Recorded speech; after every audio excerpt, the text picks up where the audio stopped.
need to bring to the field to maintain possession of the disc and win games. That's absolutely right, Megan. By the way, with that block, Andrew Mechanix came one step closer to being just the second player in the history of the league with 150 blocks, 150 goals, and 150 assists. Former Radical, now member of the Chicago Union, Peter Graffi, who we'll see tomorrow night, the other member, or the only member right now of that club. So Minnesota's O-line turned it over on the goal line. The Madison defense getting its first opportunity to start a point. KPS setting the mark on the under, guarding Tony Poletto. Here's Cole Jurek. And KPS throwing his body around. I think we're going to be hearing that name a few times tonight. Not a great start for this young Minnesota offense. I think they have a little bit of nerves. They're only throwing about 15-yard passes, and they're having a real hard time getting to the opposing half of the field. Contact on the mark. 10-yard penalty assessed. You also got to wonder how many scores in a row Madison can get before Minnesota might want to shake up its lineup. Little inside break. One of the new Radicals captains, a veteran, Josh Wilson, looking to the end zone, but that one's denied. That was a clutch play on the backside from Nick Vogt, a UW-Madison graduate himself. You know, everyone likes to talk about how there's too much offense in the AUDL. You can't play D. We're seeing nothing but D early on in this game. Looking at the end zone for Vinoka, trying to keep it in bounds, but the throw falling to the sideline and out of play. You know, even though they didn't complete it, I like that aggressive shot downfield from Minnesota. It's stretching the Madison defense a little bit. You could see the Madison defense pinching in more and more around those handlers.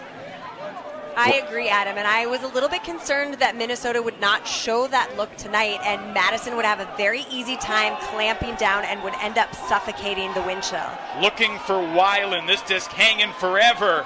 Weiland with two hands makes the catch and then throws right into the double team, and the officials don't make the call that Weiland was expecting, and now the whistles blow and they will discuss. Since 2013, Breese Stevens Field in Madison has been an iconic ultimate venue with arguably the most passionate and devoted fans in the UDL.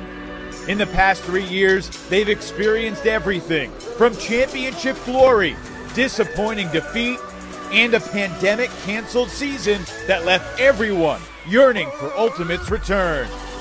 Tonight, that long wait is over as the Madison Radicals retake the field against the Minnesota Wind Chill. Next.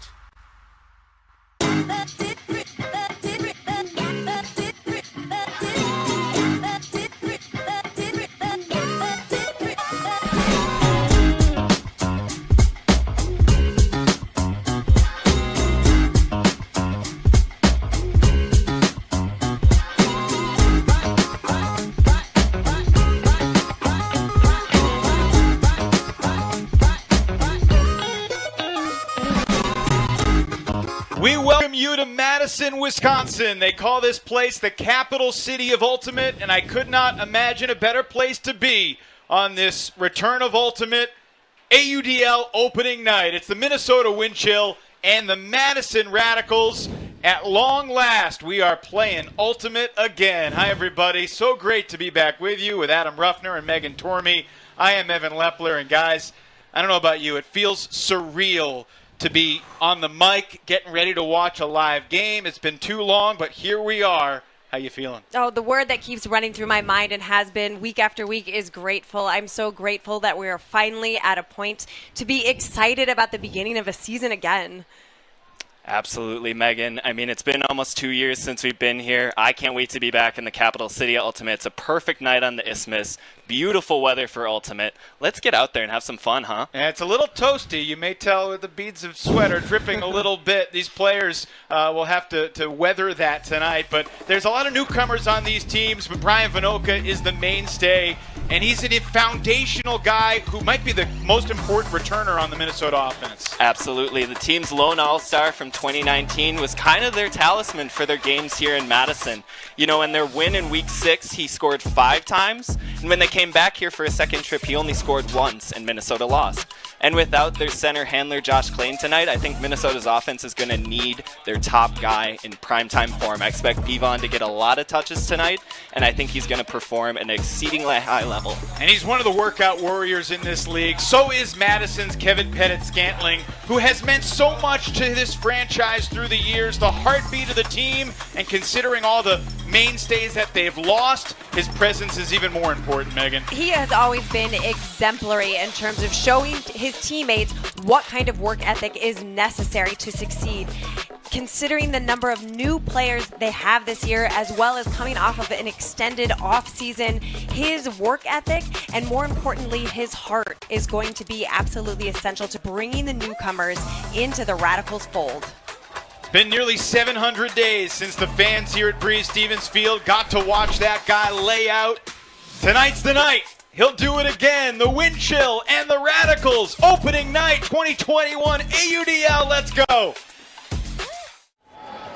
Very special night here in Madison, Wisconsin. Ultimate fans, you can play in a free AUDL pool on DraftKings for your shot at $1,000 in prizes. Just answer the series of questions on the results of the second half. Get enough correct, take home your share of $1,000. Download the DraftKings app and sign up with promo code AUDL. Minnesota launches the opening pull. Madison begins on offense. Victor Luo centering to Logan Preuss. These are two guys that have typically been on the Radicals' D-line. But all the former pieces of the Madison offense, most of them are retired or playing in Chicago. And that's an early D from Dylan DeClerc coming on that under with some ferocity. Brett Bergmeyer picks up for the Minnesota defense to Rocco Linehan and back to Bergmeyer. The team is really high on Linehan going into this season. They say he's been killing it at mini camps and practices. It'll be interesting to see his role fill out in this game. We were expecting both of these offenses to be young and inexperienced, and the D-lines to get their fair share of break chances. The lefty backhand from Colin Berry intended into the end zone, incomplete. You got to think that's a little bit of a missed opportunity for Minnesota to get an early opening score in this road environment.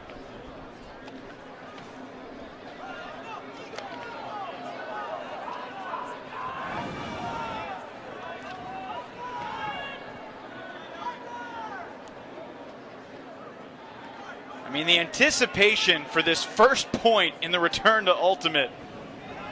I was nervous watching Radicals practice last night. Not nervous for the broadcast, but nervous for these athletes playing in front of over 1,000 fans for the first time in a couple of years.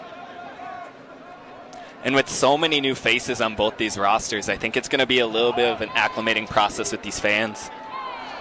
Great defense in the end zone from Minnesota's Charlie McCutcheon. Ted Shuey taking the deep shot. There is a little bit of a wind blowing out of that end zone. I think that throw floated a bit too much. The other thing is these two teams are used to having a nice, cool Midwest day to start the season as Logan Preuss gets the D. The fourth turnover in a stall was called. No, a timeout was called. It's a timeout for Minnesota, so the O-line will come onto the field. Still looking for our first goal, over 2 minutes gone. That was an early save from Coach Ben Feldman, preventing the turnover there from Minnesota's D-line. I certainly don't blame him for this decision, putting the O on the team, recognizing how important it is for his team to get this conversion early in the game. I have to think he's pretty pleased with the way the defense operated on offense, throwing lots of throws, being patient, taking their time, but still when they weren't able to take that easy shot into the end zone, they got this second opportunity. He did not want to let it go. Well, both these O-lines had significant questions coming in. 2 years ago in 2019, the Minnesota O-line was anchored by a bunch of Canadians. This group from Winnipeg, Quinn Snyder and Cam Burden and Jesse Greenberg and Matthew Ladyman. But that's one of the huge question marks for Minnesota's season, whether those guys will be able to cross the border.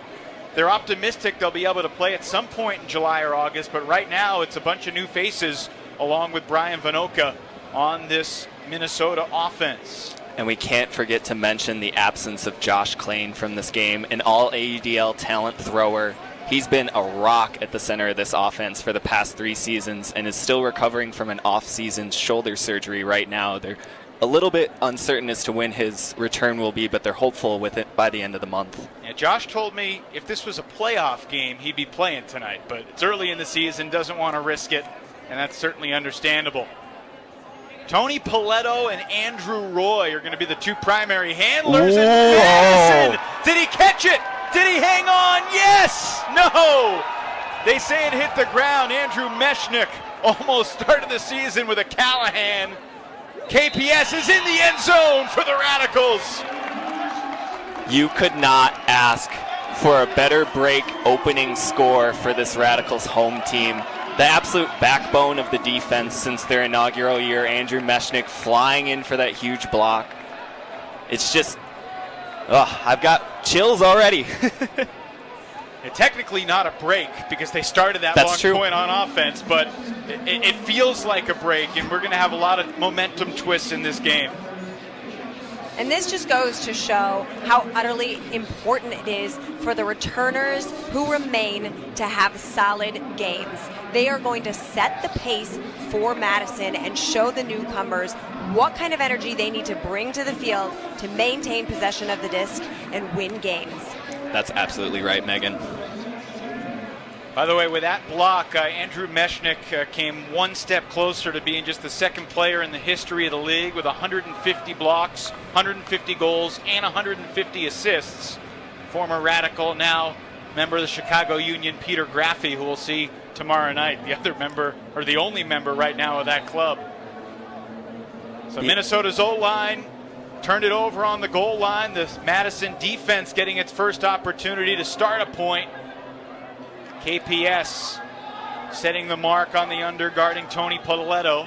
Here's Cole Jurek. And KPS throwing his body around. I think we're going to be hearing that name a few times tonight. Not a great start for this young Minnesota offense. I think they have a little bit of nerves. They're only throwing about 15-yard passes, and they're having a real hard time getting to the opposing half of the field. Contact on the mark. 10-yard penalty assessed. You also got to wonder how many scores in a row Madison can get before Minnesota might want to shake up its lineup. Little inside break. One of the new Radicals captains, a veteran Josh Wilson, looking to the end zone, but that one's denied. That was a clutch play on the backside from Nick Vogt, a UW-Madison graduate himself. You know, everyone likes to talk about how there's too much offense in the AUDL. You can't play D. We're seeing nothing but D early on in this game. Looking at the end zone for Vanoka, trying to keep it in bounds, but the throw falling to the sideline and out of play. You know, even though they didn't complete it, I like that aggressive shot downfield from Minnesota. It's stretching the Madison defense a little bit. You could see the Madison defense pinching in more and more around this handlers. I agree, Adam, and I was a little bit concerned that Minnesota would not show that look tonight, and Madison would have a very easy time clamping down and would end up suffocating the wind chill. Looking for Weiland, this disc hanging forever. Weiland with 2 hands makes the catch and then throws right into the double team, and the officials don't make the call that Weiland was expecting, and now the whistles blow and they will discuss. It looked like a strip call from up here in the booth. 4 officials tonight: Becky Ladone, Jeff Maxted, Craig Howering, and Noah Coonan Goldsmith. By the way, all sporting new officials gear that you'll see across the league this year. Pretty snazzy. Let's take a look. Andrew Roy looked like he contacted Weiland's arm, but it appears Minnesota's going to keep the disc. Another opportunity for Minnesota's O-line to punch in a score. So 5 minutes gone, only one score, but certainly not a lack of action. Here's Vinoka launching the deep flick. Heck of an effort, but Nick Vogt, the former Wisconsin Hodag, could not get there. People are throwing themselves around out there tonight. You love to see it.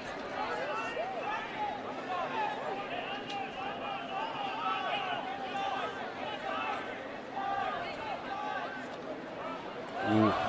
Pettit Scantling with a drop on the goal line. Sweaty hands. Understandable.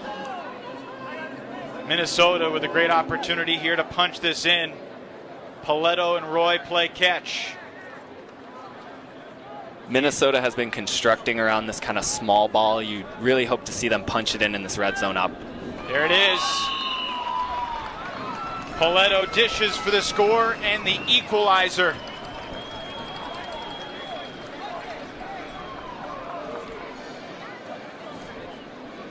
Well, we did say it was going to be a defensive battle going into this one.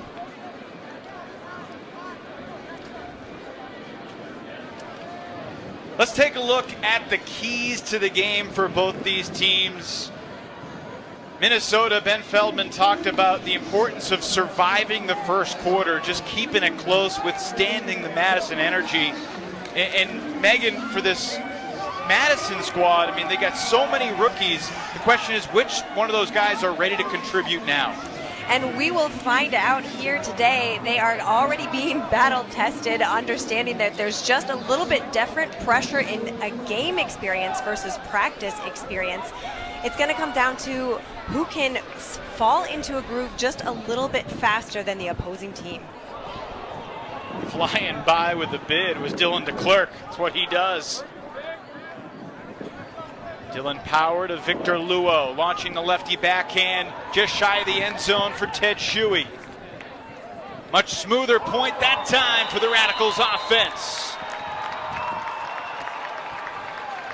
Kelly to Shuey for his first AUDL goal. You know, Victor Luo is going to be an interesting facet to watch develop in this Madison offense. He's a little bit different flavor than they've had historically. He's a lefty. He likes to move the disc quickly, and he throws very creatively. If you saw that swing pass that set up the assist, throwing against that wind going downfield is kind of a tricky endeavor, and he made that pass look smooth. Luo has a history of being able to make throws like that. He likes dropping discs into people's pockets, and I expect to see a few more like that when they get near the end zone. Correct myself. Ted Shuey's first goal of the year. He did score 3 goals in the 4 games he played back in 2019 in what was really a transitional year for the Radicals. They win the title in 2018. They lose a couple of returners, but as they all have kind of admitted in retrospect, the buy-in wasn't the same. The motivation wasn't the same. And we're looking forward to 2020. That season got wiped out. Madison here in 2021 looking to return to glory in this now Central Division. On the undercut, Jordan Taylor. Charles Weinberg dishes for Michael Jordan. Will Brandt, Adam, 19-year-old rookie, breaks the double team up the line for the score. Welcome to the league, young fella. That is impressive. I have heard from so many players that the first time they experience a double team in the AUDL, it is terrifying. Brandt looking very calm, very collected against an incredibly experienced double team there with Annan and Mechanix. Doesn't get much prettier than that. You see a little bit of a rhythm getting established with both of these offenses. That was a very clean and smooth drive from Minnesota, following the Madison's previous drive, looking very similar. Hopefully, as these points get on a little bit, the players get their feet underneath them a little bit better. Had a quick look at Brett Matsuka on the Minnesota sideline there. He was expecting to make his wind chill debut tonight, but a hamstring tweak made him a late scratch. Sebastian Brower in the lineup in his stead. Matsuka, out-of-town player, lives in North Carolina, flew to Wisconsin this morning, hopeful that his hamstring would be good to go, but saying it's a long season, he didn't want to force it. So the scoring has certainly opened up. And there you see that wind pop that disc up a little bit. Up the line, off the fingertips of Colin Berry. Madison is really looking to engage quick off of these turns. They are not giving any air to breathe. Goodness. Luo colliding with his teammate Kelly in the middle of the field. Deep shot looking, oh, just out of the reach. Athletic bid from Shuey. Shuey and Paust have been playing together, I believe, if I'm not mistaken, since middle school. They're an injection into this offense of some kind of well-developed chemistry, and it'll be interesting to see how they progress throughout the season. Rami was especially coming on late in 2019, and I think he's going to have an expanded role in 2021. One of those young guys that the Radicals are expecting a lot from. The deep shot goes up. Isaac Leonard giving chase, but it's picked off by Rami Paust.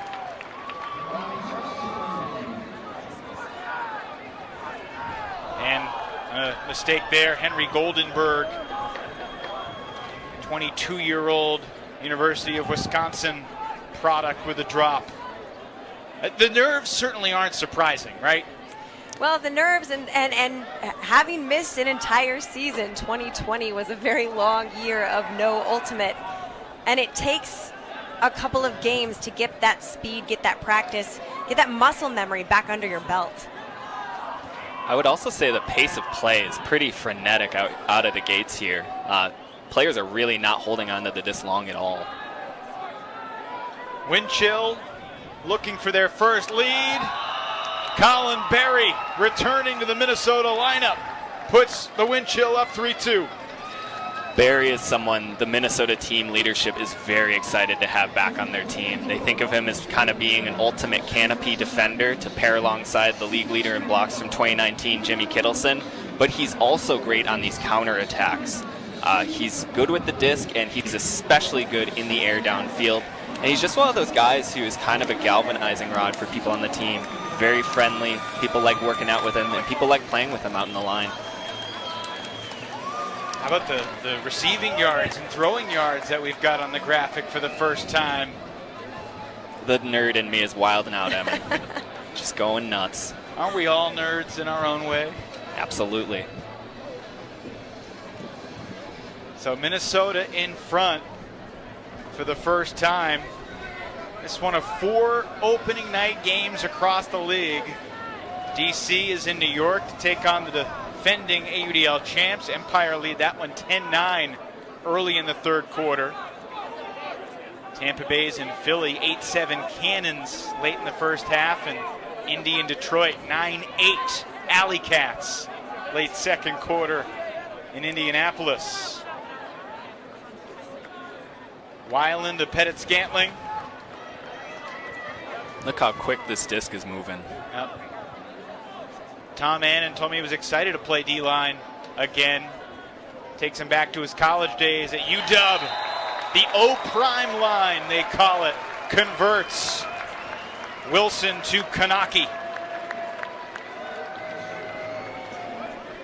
And that's a very nice response from Madison right there. You know, Minnesota takes a 1-goal lead, gets that break back the prior point. And now you see Madison just run a simple dink and dunk drive, get that disc into the end zone, even it back it up at threes. Sterling Kanaki was so critical to Madison's championship run as a key defender, and regarded Jay Fruit of Dallas in that championship game, the former Radical. Still remember Peter Graffey telling me we put Jay on Kanaki Island and didn't see much of him. Kanaki's another player who gets a little underrated off of the turn. He's terrific as a receiver.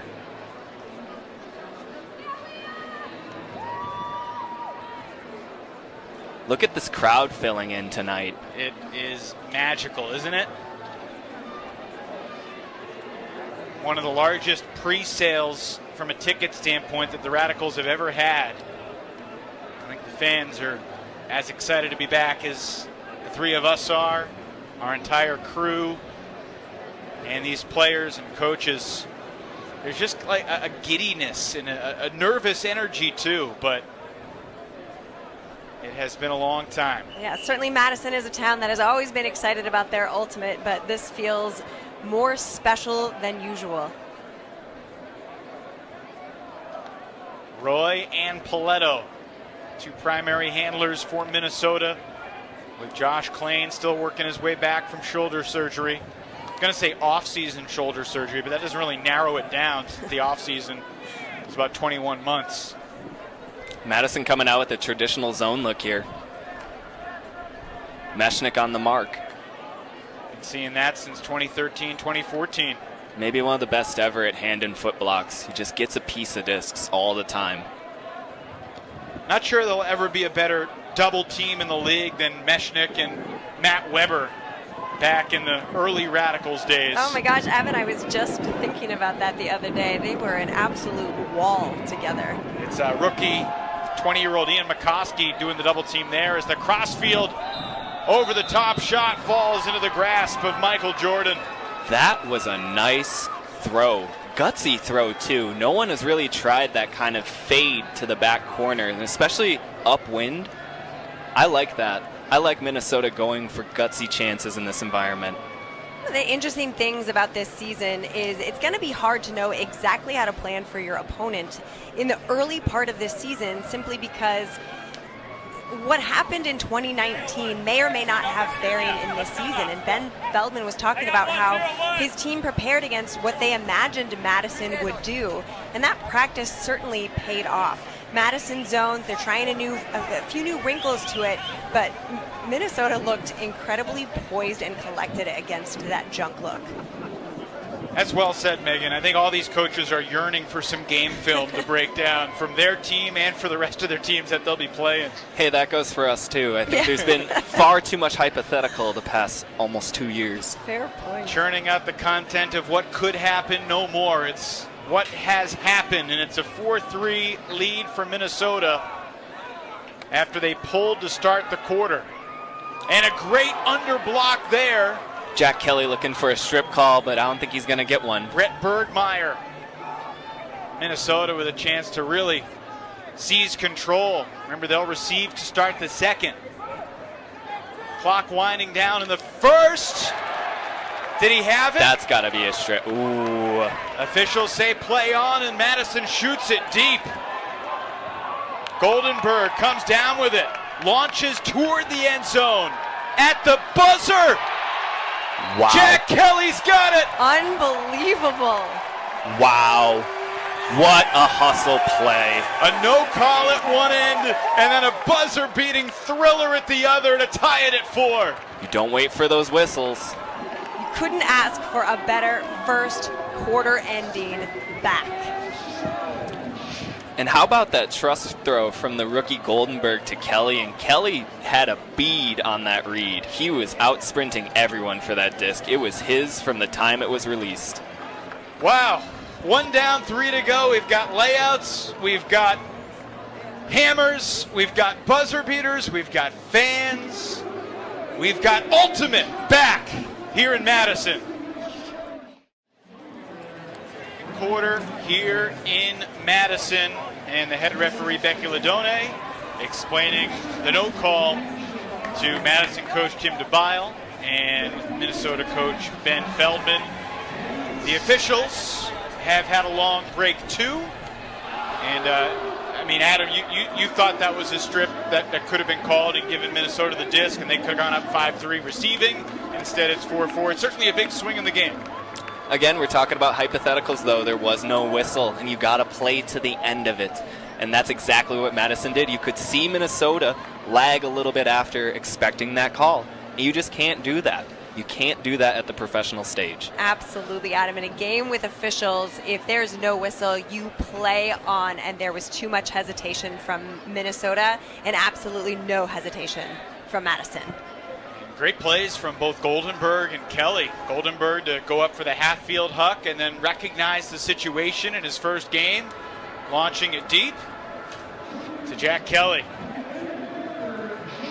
It'll be interesting to see how each team responds after that tumultuous end to the quarter. If Minnesota can kind of clear their heads and just go out there and execute, and if maybe Madison can build off of that a little bit. I'm sure it revitalized a lot of Radicals players hearing that crowd roar behind them again. Josh Wilson is an original Radical. There aren't that many of those guys left. Andrew Mechanix, Kevin Pettit-Scantling, Tom Annan, Kevin Brown, who was hoping to play but tweaked his hamstring this past Monday, and Josh Wilson. Only 5 original Radicals still around, which for a lot of teams, they don't have any of their original players still around. But considering Pat Treiwise has moved on, Dave Wiseman, Andrew Brown, Peter Graffey, Thomas Coolidge, Colin Camp. A lot of great names. It's a very different era here in Madison. Tim DeBio has liked the energy that his team has shown throughout their preseason. Both these teams feel very well prepared. They've had far more practices in preseason than they normally would have because it wasn't snowing in May. Usually they're getting ready for the season in February and March. This looks like a little bit of a different zone look than the one the Radicals were running a couple points ago. I know defensive coach Jacob Spyro and Tim, their head coach, drill this team on 4 to 5 different zone variations. They're all kind of similar, but they all have little wrinkles to them that make them very frustrating for opposing handlers. As you can see, Minnesota is really struggling to get it out from their own end zone. Pettit-Scantling goes flying by but comes up empty. I didn't even see him come out of there. It was a blur. Do you ever? I mean, he's going at a different lightning speed than anybody else, it feels like. Credit to Minnesota, though. They kind of used his bid as a pressure release valve, and they moved that disc up 50 yards in a heartbeat. Paletto taking a little bit more of a field general role out there, directing players. Weinberg to Brandt. Everyone in Minnesota has to be so excited for this young kid, Will Brandt, out of Edina High School. Currently a student at St. Olaf, just 19 years old. And I'm not sure where there was going to be a call, but Madison's James Sikora indicated that there should be a call. Excellent integrity there. And, well, Nick Vogt shaken up. It's got to be his 3rd or 4th layout so far this game. Looked like he kind of came down hard on that hip. It can be a really tough spot to land on.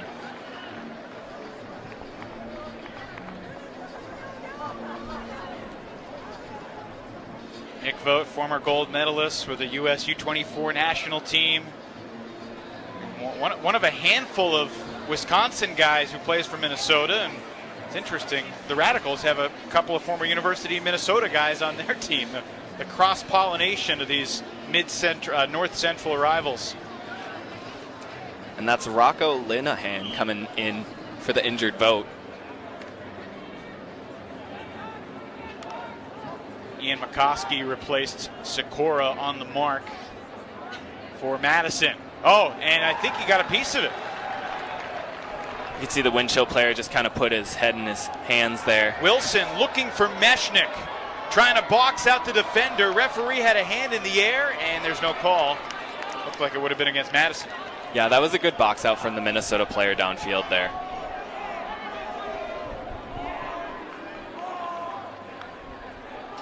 Curious what each of your expectations were in terms of the quality of play and how what we've seen so far either matches or doesn't match up with that. I think both teams look far more prepared than I was expecting, and I knew they were practicing. I just thought it was going to take a little bit longer for these teams to exhibit this sort of cohesion. A gorgeous shot, Linehan. That was a sassy little play from Linehan right there. He pogo sticked up, snatched the disc out, and in the same motion almost just rifled it across field to Bevon. Again, Linehan is somebody that they talked highly going into the season.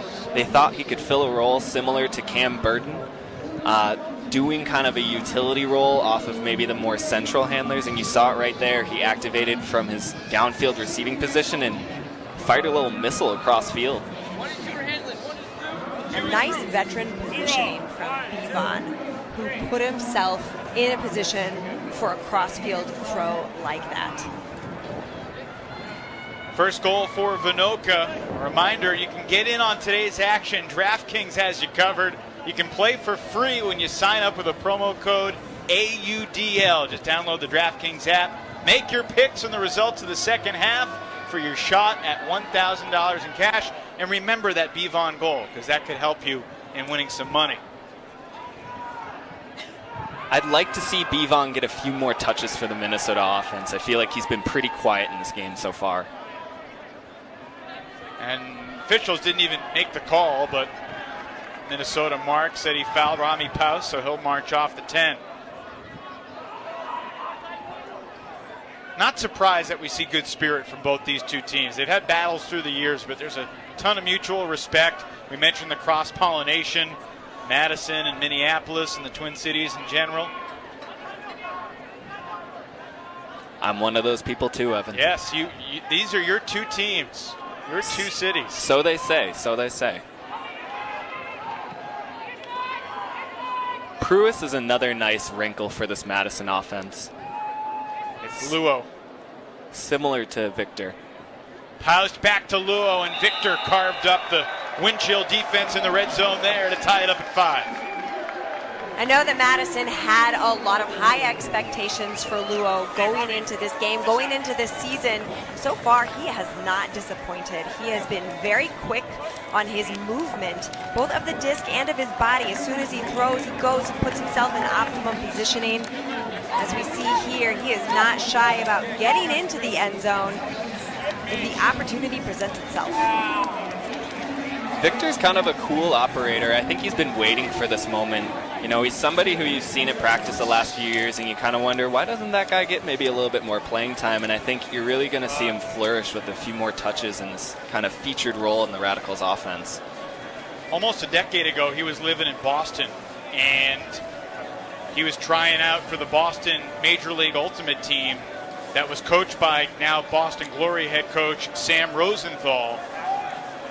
Rosenthal told me that Luo was basically the last guy on the roster that just kept showing up to practice, kept improving, and earned a spot in the top 20 for their opening game because of it. Yeah, he's definitely used to putting the work in.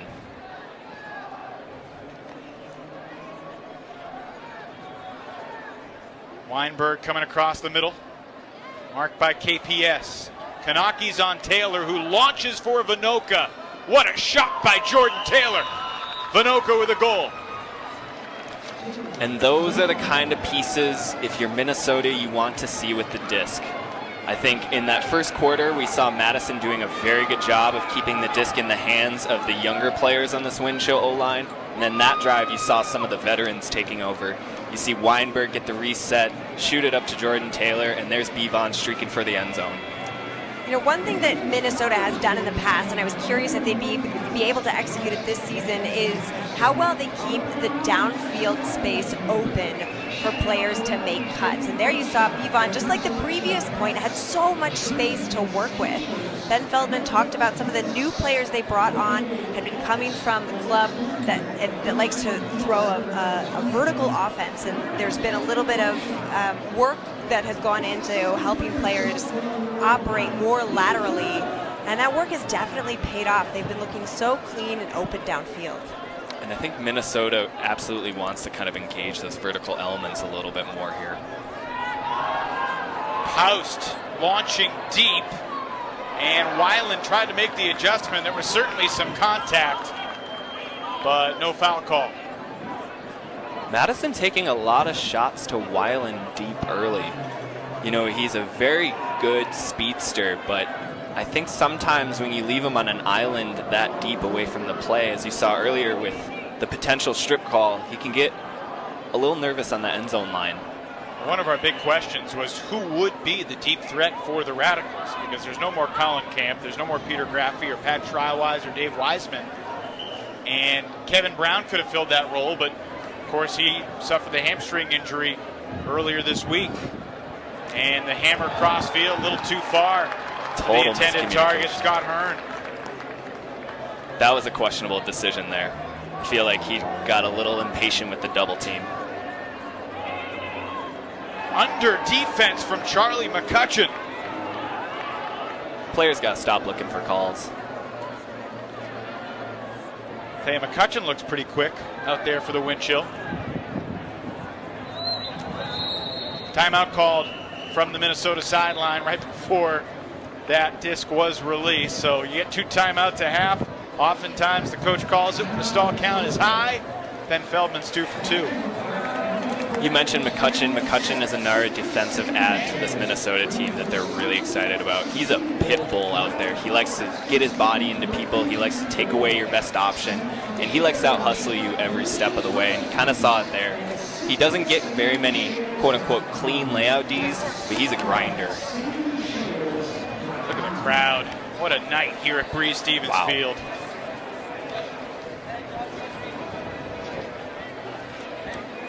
We got about 6 minutes to go in this second quarter, and these are live stats. You see the numbers so far. Minnesota 85% completions. Madison has thrown nearly 50 more throws than the wind chill have. What stands out to you from that sheet? I was just thinking about what Megan said earlier about Minnesota's offense and striking deep. Look at that 3 for 3 Hucks number. When they go deep, they're pretty successful with it. They just aren't engaging it very often.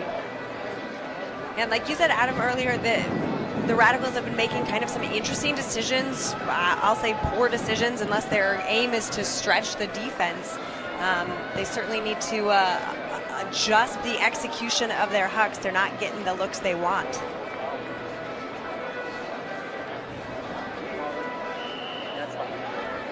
Madison again starting out with another zone. It looks more like the traditional 2-person on the mark. Mechanix and McCoskey out there.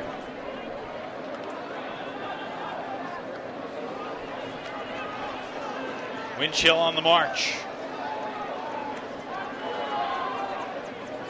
This is one of those spots where the zone can get very odd for handlers. Feels like you get a little bit of rhythm there, but the zone catches up very quickly, and it's very sticky in this part of the field. And on the AUDL field, you realize you feel like you've gone 2/3 of the field, but you still have 40 yards to go. Absolutely. Minnesota doing a good job here of moving those marks, though. You really want to make them run and tire them out and then attack at that point. Andrew Roy played 1 year at Davidson, led that program all the way to the D3 championship game. Played recently at Carleton. He's actually going to be a grad student and a captain of the Cal Berkeley team next year. How about a guy transferring as a grad student? He's named a captain immediately. Taking the summer in the Twin Cities, though, to play with a wind chill. Sacrificing yardage to get the reset.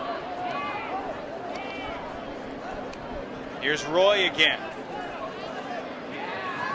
You know, I'd like to see Minnesota attack towards this near side a little bit more. That's one of the weak points in this Madison defense, yet they keep moving towards that strong side of the Radical zone. I know it appears to be easier to move the disc over there. Triple team was called there, allowing Minnesota to center the disc, and Andrew Roy quickly pays it off, finding Will Grant, who scores his first professional ultimate goal. I heard from a few players about how excited they were about the chemistry between Tony Paletto and Andrew Roy, and there is no better example of chemistry than against the Madison zone. Paletto and Roy doing a great job of being resets for another,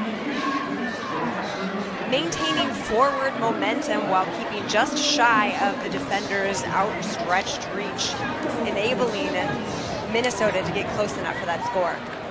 You know, and there's a little bit of a double edge to when Madison throws out that zone. Obviously, it can be very effective, but it allows handlers to get a lot of touches, and especially early in a game, and especially with a relatively new offensive unit like the wind chill, it allows them to get a little bit of a rhythm together, maybe a little bit more so than a traditional single-person coverage.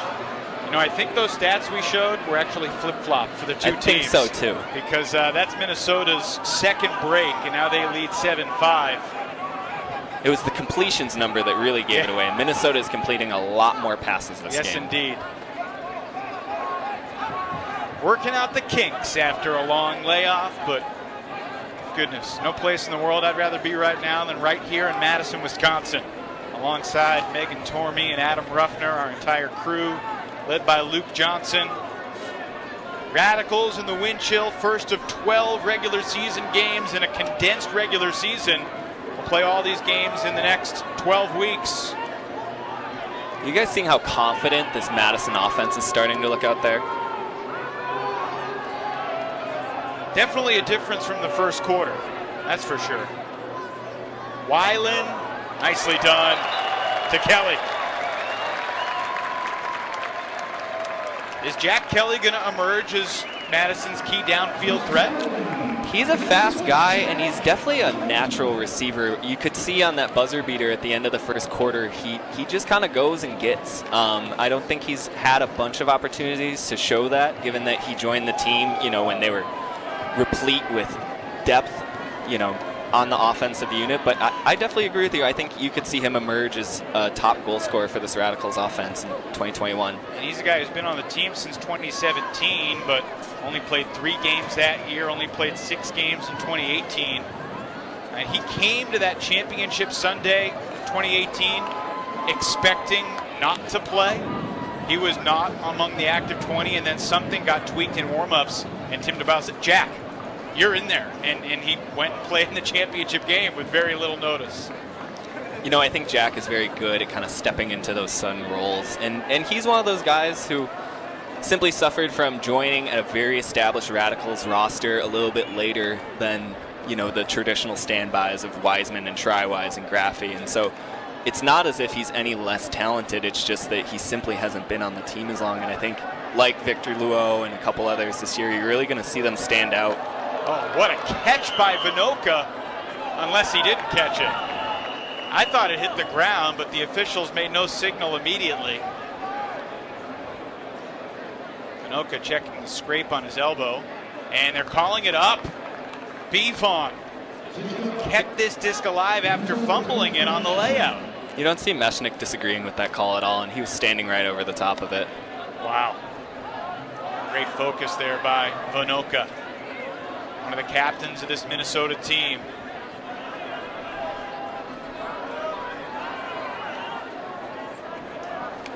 Generally, how do you think Minnesota's handling Madison's many double teams? I already said it. I am really impressed. They got some new players in there who, have experience playing tough games. Goodness. Wow. Kanaki layup. There was contact, and it was caught on the ricochet by Paletto anyway. A little too physical, kind of swept out his legs coming through to get that around block. I agree with the call there.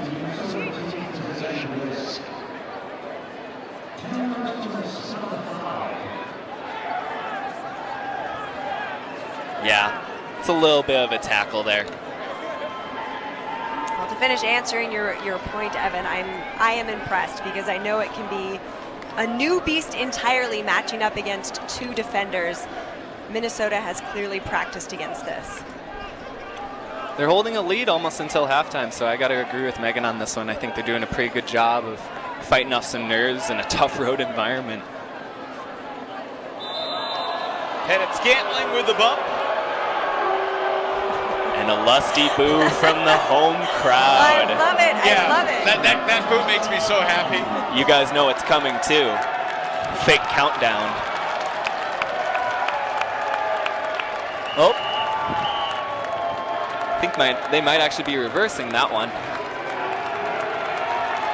Oh, it's a travel call on the field. You can hear that crowd really getting into it now. Minnesota leading by 1, final minute, and maybe an unsportsmanlike as Minnesota continues to go the wrong direction, and the Madison crowd's loving it. Now they're going to stop the clock and try and sort things out. A little bit of extracurriculars. It's hot. People are back for the first time. 52 seconds left in the half. I think to your point earlier, Evan, about how the Minnesota offense is faring against this zone defense, I think this is going to be one of those games where you're just happy to come out on top.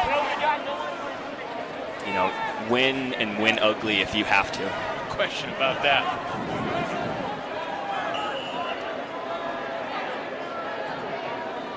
All right, after losing about half of the field, Minnesota looking to retake a 2-goal lead. Paletto finds Vinoka. Paletto to the wide open man in the end zone. It's Will Brandt. And that leaves just under a minute for this Madison offense to try pull back within one. Again, you kind of see that double-edged sword of the Madison zone. It looks like Minnesota has now gotten so many touches between its parts that they're starting to develop that rhythm. How about 2 goals and an assist for 19-year-old Will Brandt in his first half in the AUDL? Man, not a bad start to your AUDL career, and not a bad start for Minnesota. Thinking back to Ben Feldman's keys to the game, he wanted to survive the first quarter. They are really looking smooth in the first half of this game. Absolutely, Megan. You know, and we can maybe take a moment to talk about the youth injection. The 2019 rookie class in the AUDL was probably the best ever, and you kind of expect that trend to continue. You know, there's a lot of young players coming into the league right now that are really exciting and polished. And you think about it, it's really 2 years worth of rookie classes because the 2020 season never happened. Red shirt. This is an important possession here for Madison, from a confidence standpoint and obviously for the scoreboard too. I would even go so far as to say game-changing. Feels like it. Under 20 seconds. Official stadium clock has 13. Looking with a hammer, Paust unable to connect with power. There's still 7 seconds on the stadium clock, which stops as the disc one goes out of bounds. And Minnesota's going to have a chance for a buzzer beater. Oh, a low throw, barely kept alive by Hearn, and his full field shot is going to land just a little shy of the end zone. Deflected down by Paust, and that will do it for the first half of the first game here at Breese-Stevens Field in nearly 700 days. The Radicals, who are 51-7 all-time in this facility, have not trailed at the half very often, but they find themselves down today. Megan, your thoughts on the first 24 minutes are? You know, I was really excited to see Minnesota going into this game, and they have not disappointed. They've prepared well. Their talent looks ready for the caliber of the game that they're facing today, for the stage that they are on. You know, Madison is certainly not out of the game. They just need to ramp up the intensity on offense, I really think. They've got to get better about firing in the end zone and making it in quickly. I absolutely agree. I feel like Madison is maybe failing to seize the opportunity of this crowd a little bit more. You can hear that crowd towards the end of the half. They want to be in this a little bit more. I think Madison maybe needs to tap into that energy, come out strong in the second half. Just real quick, are either of you going to defend this fashion choice by Josh Klain? That's actually the better fashion choice from the other option I heard today. So bucket hat and a little goofy tee is probably pretty okay. You know, no one has ever come to me for fashion advice, but I don't know that I would have pulled that one out of the closet. But I am so proud of him for feeling like he can wear it. That's great. Well, Josh Klain has thrown a lot of assists in his career. He had 62 of them in 2019. I hope to see him back on the field in a jersey again real soon. Ben Feldman and the Minnesota Wind Chill leading at Breese-Stevens Field. It's 8-6 at halftime. Welcome back to Madison at the half. There's Becky Ladone, the head referee for this game. The officials perhaps a little bit more involved than they wanted to be in the first half, but Becky has certainly been a groundbreaking performer on and off the field throughout her ultimate career. One of the better officials in the AUDL, and this past offseason I went off the record with Becky Ladone.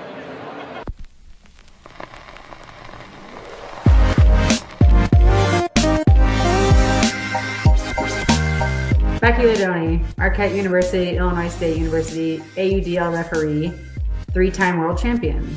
Growing up, I ran cross country and track. I did that because my brother did that. And that's how I got involved in Ultimate Frisbee. My brother, Gary, started playing Ultimate at University of Illinois and came home one summer when I was, I think, still ending high school or early college and said, I think you'll like this. And he signed me up for Summer League. Ultimate was an attractive option to me because having run track and cross country in high school, all I had to do at first was run downfield and I'd look up and there was a disc for me to catch in the end zone. Wilson again into the end zone, just coming down into the hands of Becky Ladonne. Catches that one. Huge point for the USA into the wind. I think the way that gender has affected me most in my Ultimate career, at least early on, was actually gave me some opportunities to play mixed. I'd be the one or two women, on each team that got to go play.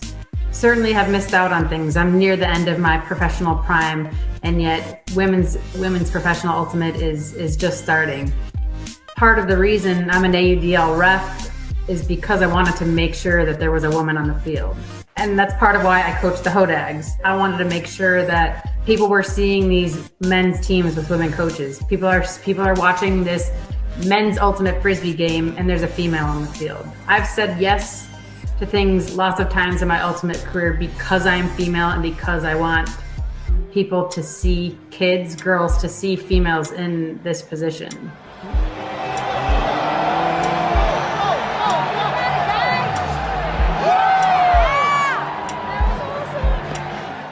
I've been reffing AUDL since 2013. It's my own pressure that I put on myself, but I represent all women whenever I step on an AUDL field. I definitely was nervous before my first game. I still get nervous before games sometimes. I think there's a lot of, it's an important job. Many people who know me know that I don't back down much. So I definitely asserted my authority early on and often. When I'm there, it's my field. It's my job to make sure that I can see the play, because the outcome of the game can be dependent on your participation. No one wants to lose a game. No one wants to lose a close game. So are there sometimes, calls that coaches and players think should have gone the other way? Absolutely. Do we hear about it? You know it. Because we as referees are not perfect and can't see everything, right? So I think the integrity rule in the AUDL is fantastic. If we don't make the right call, we depend on the players to make that call and to be stand-up people. I would say that my assertiveness is a blessing and a curse. You can be an assertive man and you're just, cocky, or you're just this way. But as a female, sometimes you might get labeled as the B word. You have to be confident in your calls and in your ability and in your skill set. As a female athlete, my advice to other women is just do it. I say yes to things that I might not think that I want to do, but I know that I'm committed to being a female face on the field, whether it's as a referee for the AUDL or a coach in the men's game. They belong with a whistle. They belong with stripes on their shirt. Women belong in places that you might not expect.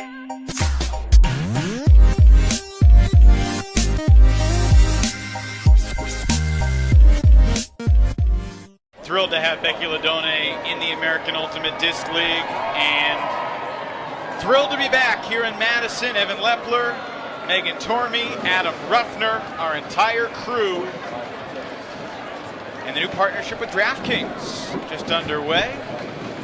Going back to Becky just 1 second, she's kind of almost an institution here in Madison. She refs games, she coaches the collegiate team, she coaches, I believe, in part on the YCC team. She plays in the Ultimate Leagues as a team captain. Can't say enough about Becky's influence on the Madison community. She's an inspiration of mine. She was just leaving Nemesis as I began playing Nemesis, and I remember going to a tournament in California with her, and I just thought, this woman has a fire I have never seen before. She is an intense and spirited player. And as a young player, well, when I was young, that was a great introduction to Club Ultimate for myself. Megan, anyone who's seen you on a field recently knows that you're still young. That is really nice of you From to say. from a speed standpoint, at least. Bless your heart. All right, let's pull up.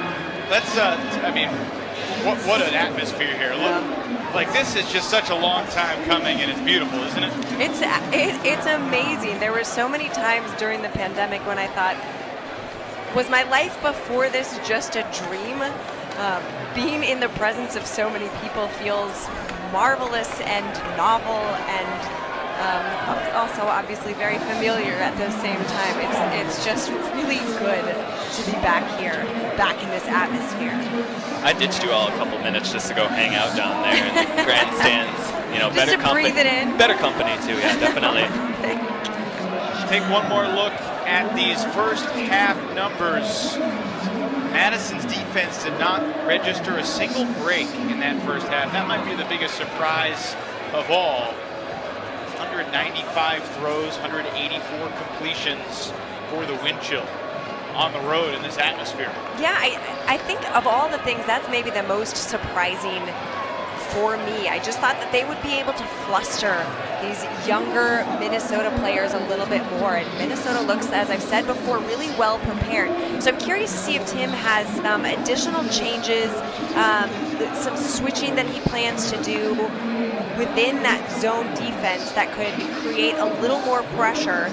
Minnesota has looked comfortable moving it quickly and moving it slowly. They seem to read the field really well when they have the disc. Yeah, and the other thing that you notice is that Madison had 3 big break opportunities. Minnesota had 9. And they still have a 2-goal lead, so it feels like they left some points out there in the field in the first half. No question about it. You play free for thousands in cash all season long with DraftKings free-to-play pools. Just download the DraftKings app today and use promo code AUDL when you sign up. Madison 6 for 16 in terms of converting offensive points in that first half. Those are offensive possessions on offensive points. Kelly's going deep. He's got steps. He's got the score. Bobby Paust with a missile to the end zone. That was a great in-rhythm throw from Paust. And a nice read from Kelly. I am very impressed with him. The defense was coming, and you saw him alter his steps to go up just a touch early. He had plenty of space, but still, if he had not read that well, Minnesota very easily could have gotten a little hand on it that would have changed the nature of this point. Potterak coming in for some backside help, and you're right, you know, you see Kelly go up early. It's kind of that natural receiving instinct. Maybe he didn't have to, but he's going to go up and attack that disc. Jack Kelly scored 3 goals in the 4 games he played in the 2019 season. He's got 3 goals in 2 quarters plus 30 seconds tonight. And that's exactly what you want out of the half from Madison. Quick, easy score.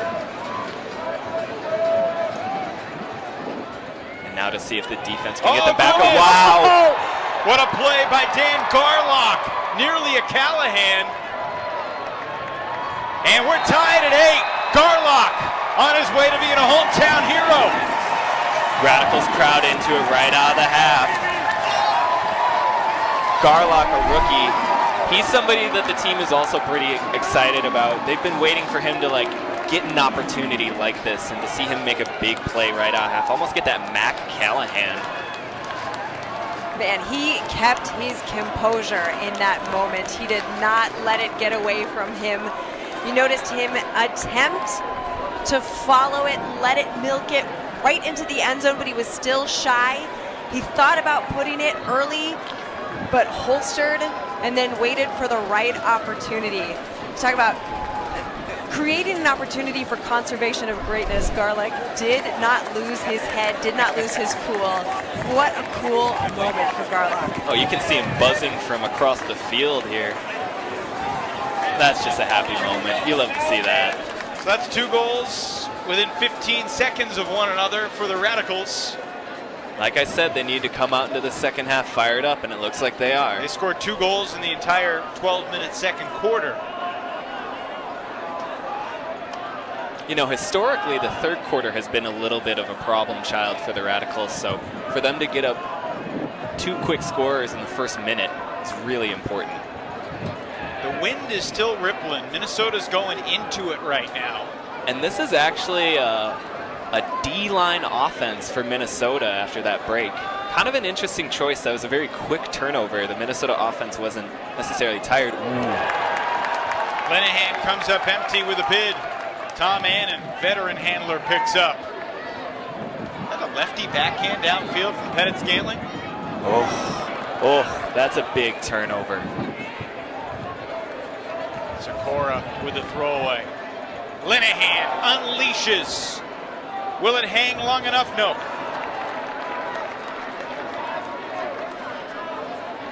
Team's getting a little hasty here at the disc, but that wind is kind of swirling too. It's a peculiar wind. And really, for the first time all night, the sun not a factor on the field. The turnovers going back and forth. Just past 8 p.m. Central Time here in Madison. And another giveaway. Jordan Taylor looking for Linehan. Too much, and timeout Madison. The classic DeBile timeout. Get that defense off the field, put the offense in. Tim told you on the Radicals podcast, Adam, that he thinks the buy-in this year is as big as it's ever been for the Radicals. So much energy around this team, and part of that is all the youth. He said that with all the old guys, look, they're kind of like old dogs. You can't teach them new tricks. These guys, you give them instruction, they absorb it, they nod their head, and they go execute. Well, you were there last night, too, at the practice. It was almost a somber environment for how intensely they were focusing on the coach's instructions. The thing that stuck out to me last night at Radicals practice was how many faces I did not recognize. Oh, absolutely. You're telling me. And also a couple of the younger players bulking up over this extended offseason. Some guys are looking fitter and bigger this year. Madison's last lead was 3-2. Late in the first. An opportunity here with Luo initiated. This is the part of the game where I think coaching adjustments are going to really play an important part down the stretch. You can both see each coach tinkering a little bit with their lineups, inserting some new guys in and seeing if it creates a new effect. Out of the timeout, Luo hits Shuey and throws it right into the defense. DeClerc gets another block. Barry throws it right back. Players getting a little bit of tunnel vision right now. Sure are. Trying to squeeze it through. There's a lot of space on this field. Henry Goldenberg. Here's Rami Paust.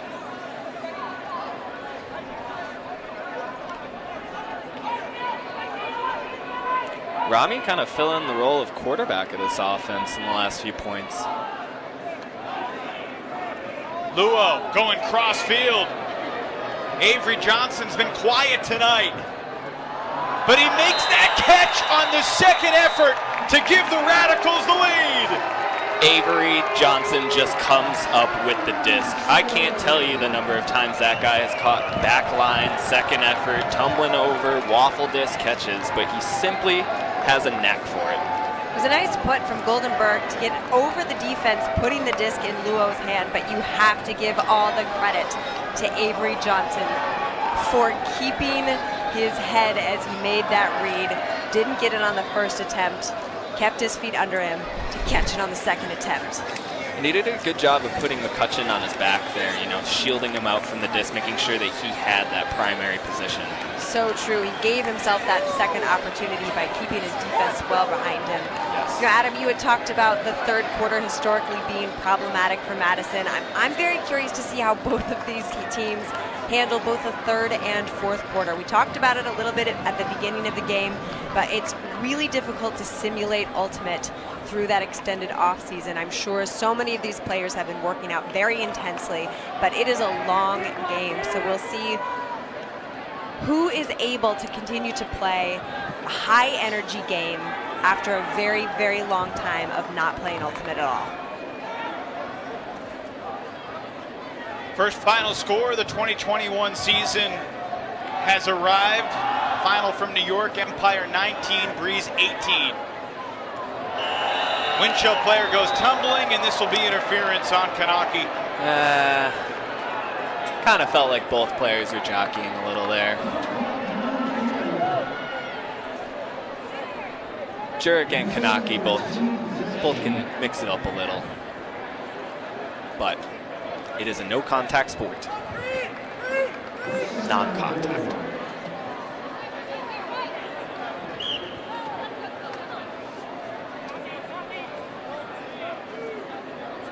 Woo!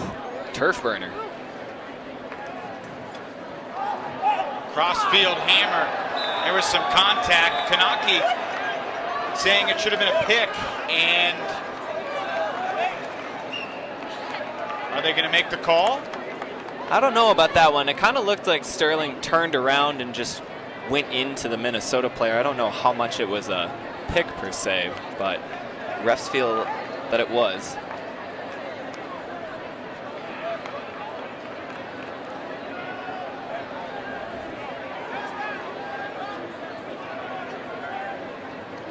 Officials still chatting about it, as are the players.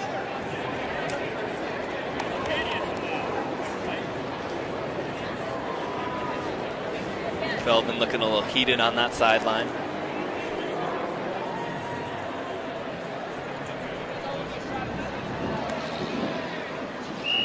They're going to call it a goal. I think that's the right call. You know, I think in a pick situation, it's if you're following a player intently and you get disrupted from your path towards the disc by an interference. Again, there it kind of seemed like Sterling was facing the thrower, and as he tracked the throw, it went over his head, and he kind of turned and went smack into the Minnesota player. And I just don't know if that's a pick in that situation. I agree with you, Adam. I think it seemed as though he lost awareness of exactly where the person he was defending was, and the contact was just incidental after that. You know, though, it's one of those things where Sterling isn't someone you really want to give another reason to go get the disc. I wouldn't be surprised to see him get a flying layout block in the next couple of points.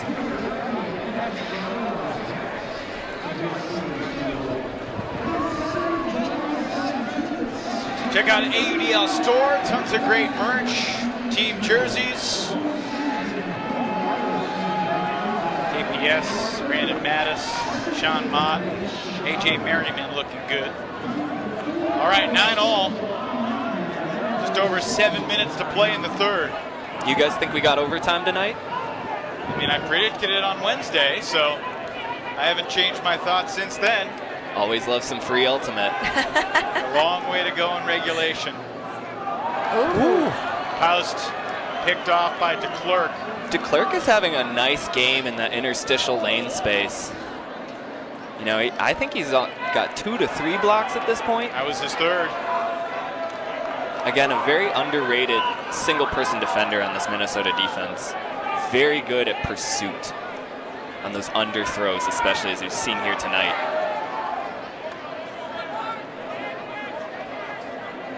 Getting towards that magical golden hour here on the Isthmus with the sunset. I was thinking it all day yesterday since I got into town. I've missed this Isthmus. That's seriously what you've been thinking of it? That's what you had in the bag? How many days is that percolating? Since the plane touched down in Chicago, to be frank, and I drove up here.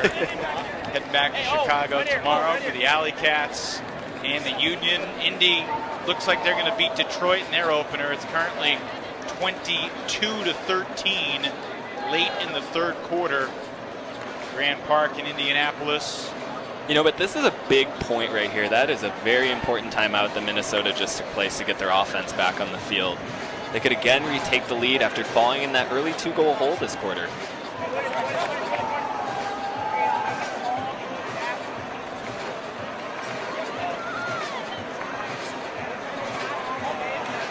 You know, I like Andrew Roy the more and more this game goes on. He hasn't tested much downfield, but he's been very solid in his role in that just kind of pivot distributor role, getting the disc to other people. Really got to admire rookies who come out here and show that kind of confidence in their first game. Yeah, especially on a team like Minnesota that has been known for, you know, having a smooth and confident offensive system. And to come on and not have many returners to rely on, to know that there's so much riding on your ability to rise to the challenge or not, he doesn't seem fazed by his task. No, very cool and collected. And more so as the game goes on. Roy and Paletto are a combined 88 of 90 in completions. Throws. KPS bumping into Vogt right there. Get a little chippy out there. Border rivalry really coming up to the surface. You know, Evan, you were saying earlier about cross-pollination. There can also be bad blood in the family. Oh my. Wow. Heck of a play, getting underneath Luke Marks. Luke Marks is one of those guys that the Madison defensive leadership will not shut up about. They think he's going to have a huge year this year. And it's Scantling to Kanaki, and he gets drilled in the middle of the field by Michael Jordan. Quickly pops back up and gets a bump on his way downfield, and Jordan's saying he marked more than 10 yards, but the officials don't call it, and he finds KPS for the lead. And look at Sterling. You know, he might have gotten that no foul call that he didn't like, but I think that was actually a benefit for Madison. You take the goal, but you get a fired up Sterling.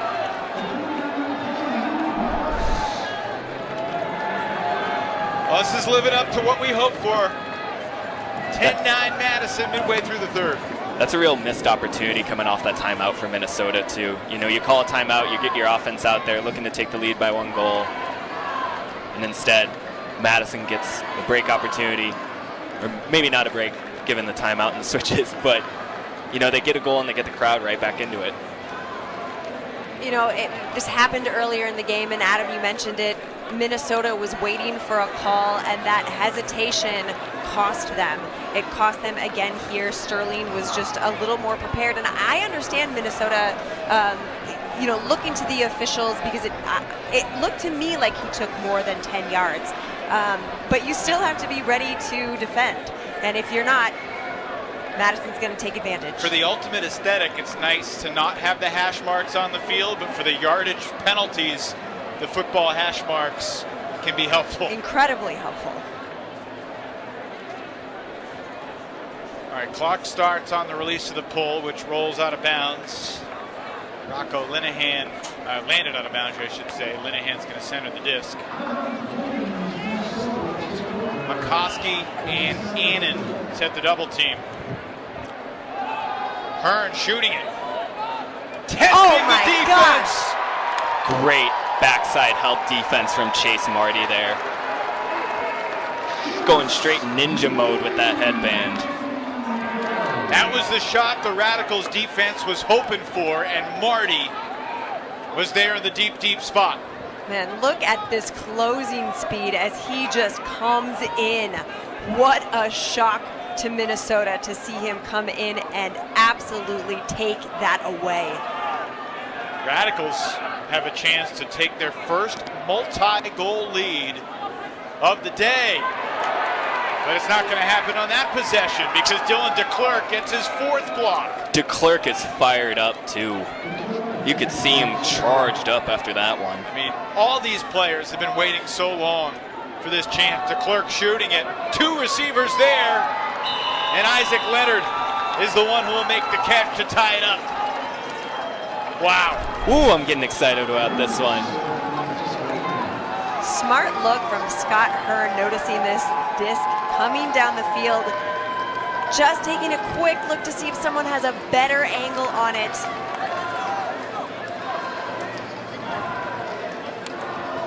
Dylan DeClerc, the D and the dime.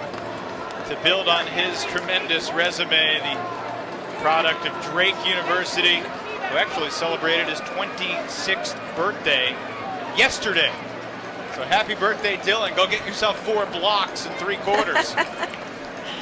What else could you possibly want, right? These teams are really trading punches at this point, too. You know, each team seems to have a response. As soon as one team gets a little bit of momentum, the other team comes right back and seizes it. You couldn't really ask for a better opening night. Speaking of birthdays, today is actually the birthday of Minnesota Wind Chill majority owner Omar Ansari. His bar, Surly, just opened back up in Minneapolis. Presume he's watching the game there. Happy birthday, Omar. Got a good one, 10-10. Late in the third.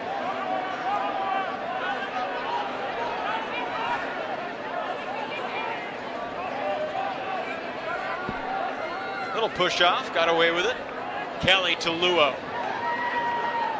Vic really taking the charge on this drive. It's either a foul or a travel. And Madison will center the disc. Yeah, you can't get over the pivot foot of the handler like that the Minnesota defender did. That was a good call. Luo, nearly a triple team. Paust. To Luo. Vic's big day continues.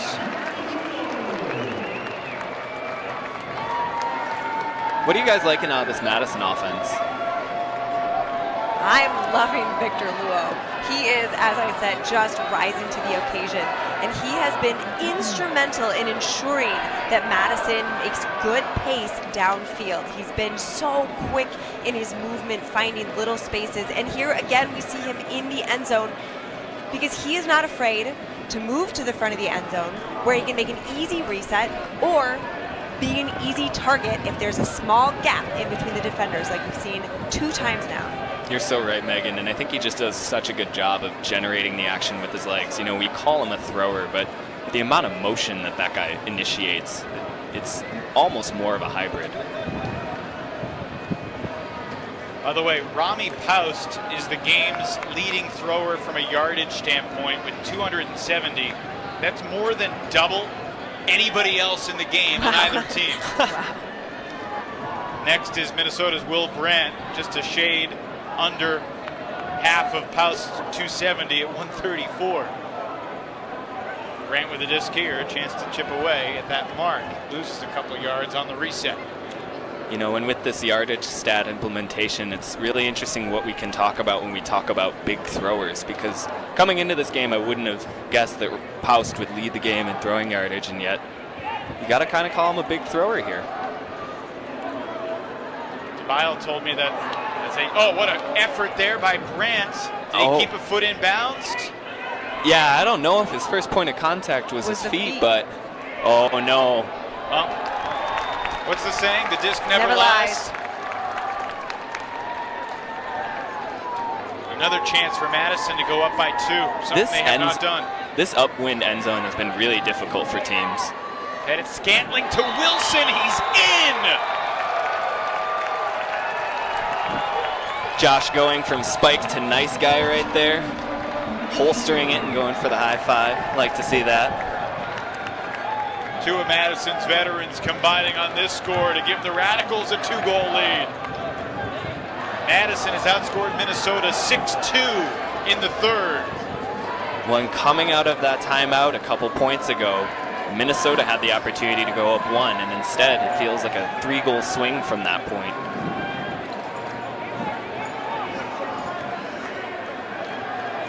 Evan Pettit-Scantling has long been the emotional fulcrum for this Radicals team, the self-appointed captain. Josh Clayton stretching out his legs on the sideline. Maybe he's going to suit up for this 4th quarter.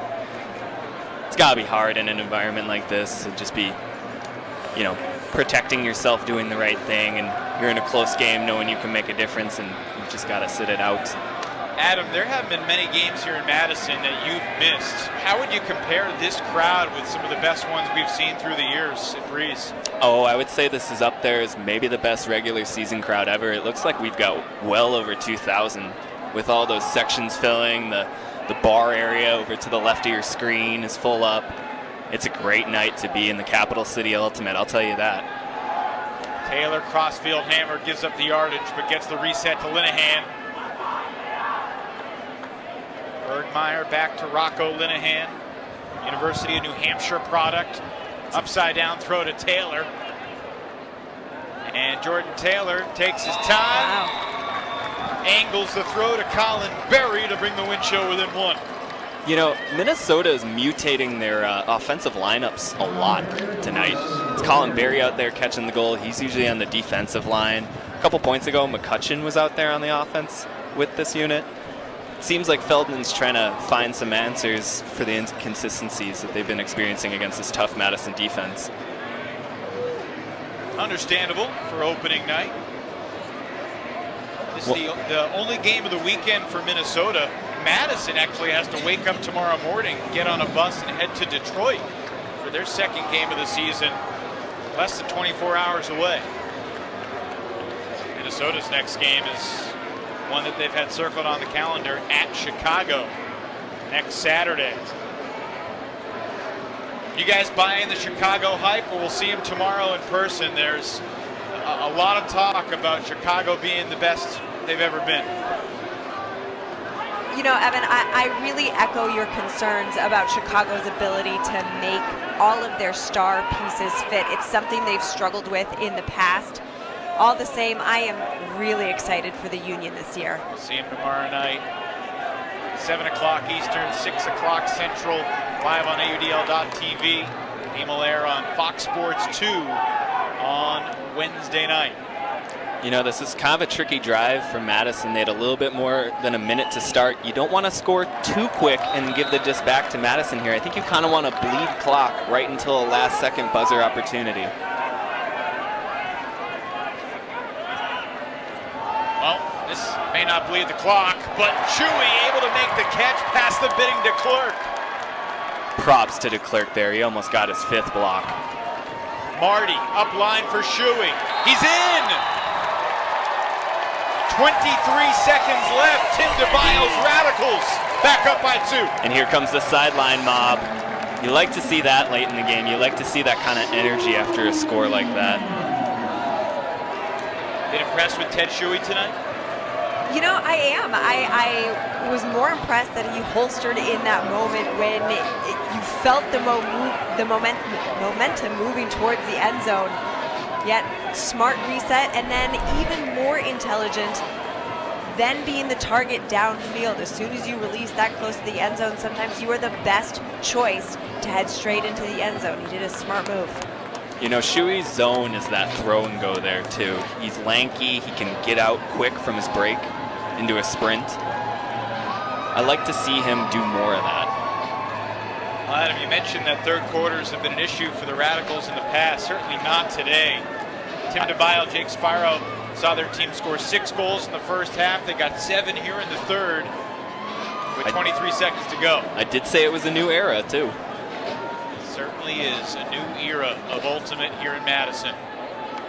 Final seconds, the third for Minnesota. Winchell will receive to start the fourth. And another kind of tricky situation. You want to attack quickly. Oh, and here comes the false countdown. See how they can handle it. And they launch it with 8 seconds left. Kittleson looming in the back of the end zone, but it's denied. Kanaki, I think, got up there for the block. Time expires, and we'll go to the fourth with the Radicals up by 2. Magical night at Breeze Stevens Field. Moves into the fourth quarter with the Radicals leading 13-11. They win that quarter 7-3. Transform a 2-point halftime deficit into a 2-goal lead as we head to the fourth. And a promotion that began in 2019 renews itself at the start of the fourth quarter. This is called the Ian's Pizza Point. Radicals will be on D to start the fourth. If they start the fourth quarter with a break, everyone in attendance gets free pizza. What a great promotion. Yeah, except for the first time they tried to do it here, Pittsburgh denied them that. They actually brought their own pizza and ate it in front of the Radical stands.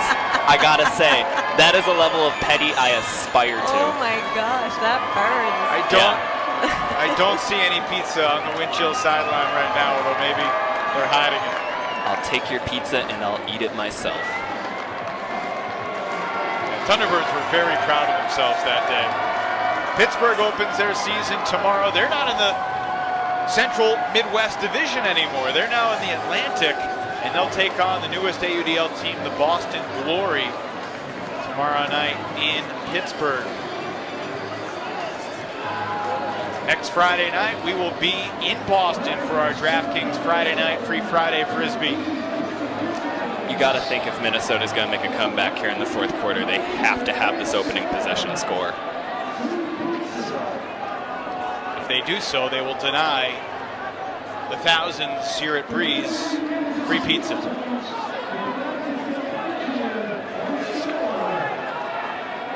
A little bit of muckiness in that upfield stack from Minnesota. It seems like they're having some communication errors, but maybe they're figuring it out as they go. Vinoka makes himself available and then dishes back to Nick Vogt, and there will not be free pizza tonight. 35 seconds, the wind chill convert on offense. Again, I think that's exactly what you want to see from the Minnesota offense. They had a little bit of stagnation around the midfield mark, and then they just kind of punched it through the teeth of that Madison defense. You know, it's one of those things where Madison puts a defense out there where it seems like you have to go around it to beat it, but sometimes you just got to go through the teeth of it, and I think Minnesota's maybe figuring that a little bit out.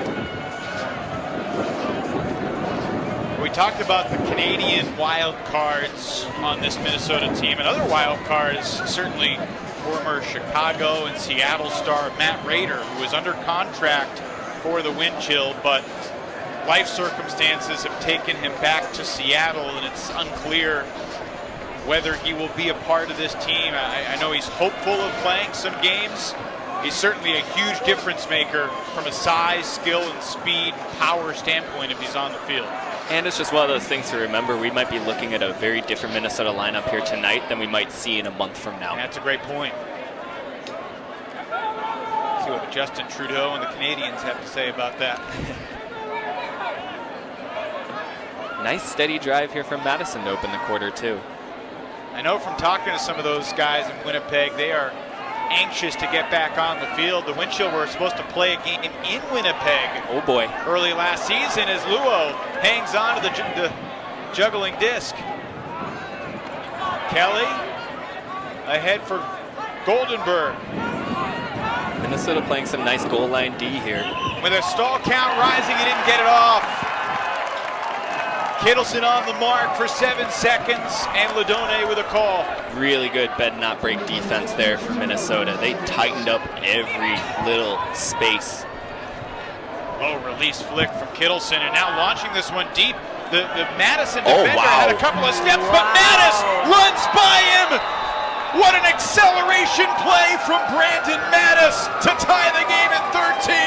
And another captain presence coming out there and letting you know what he's been doing in the offseason.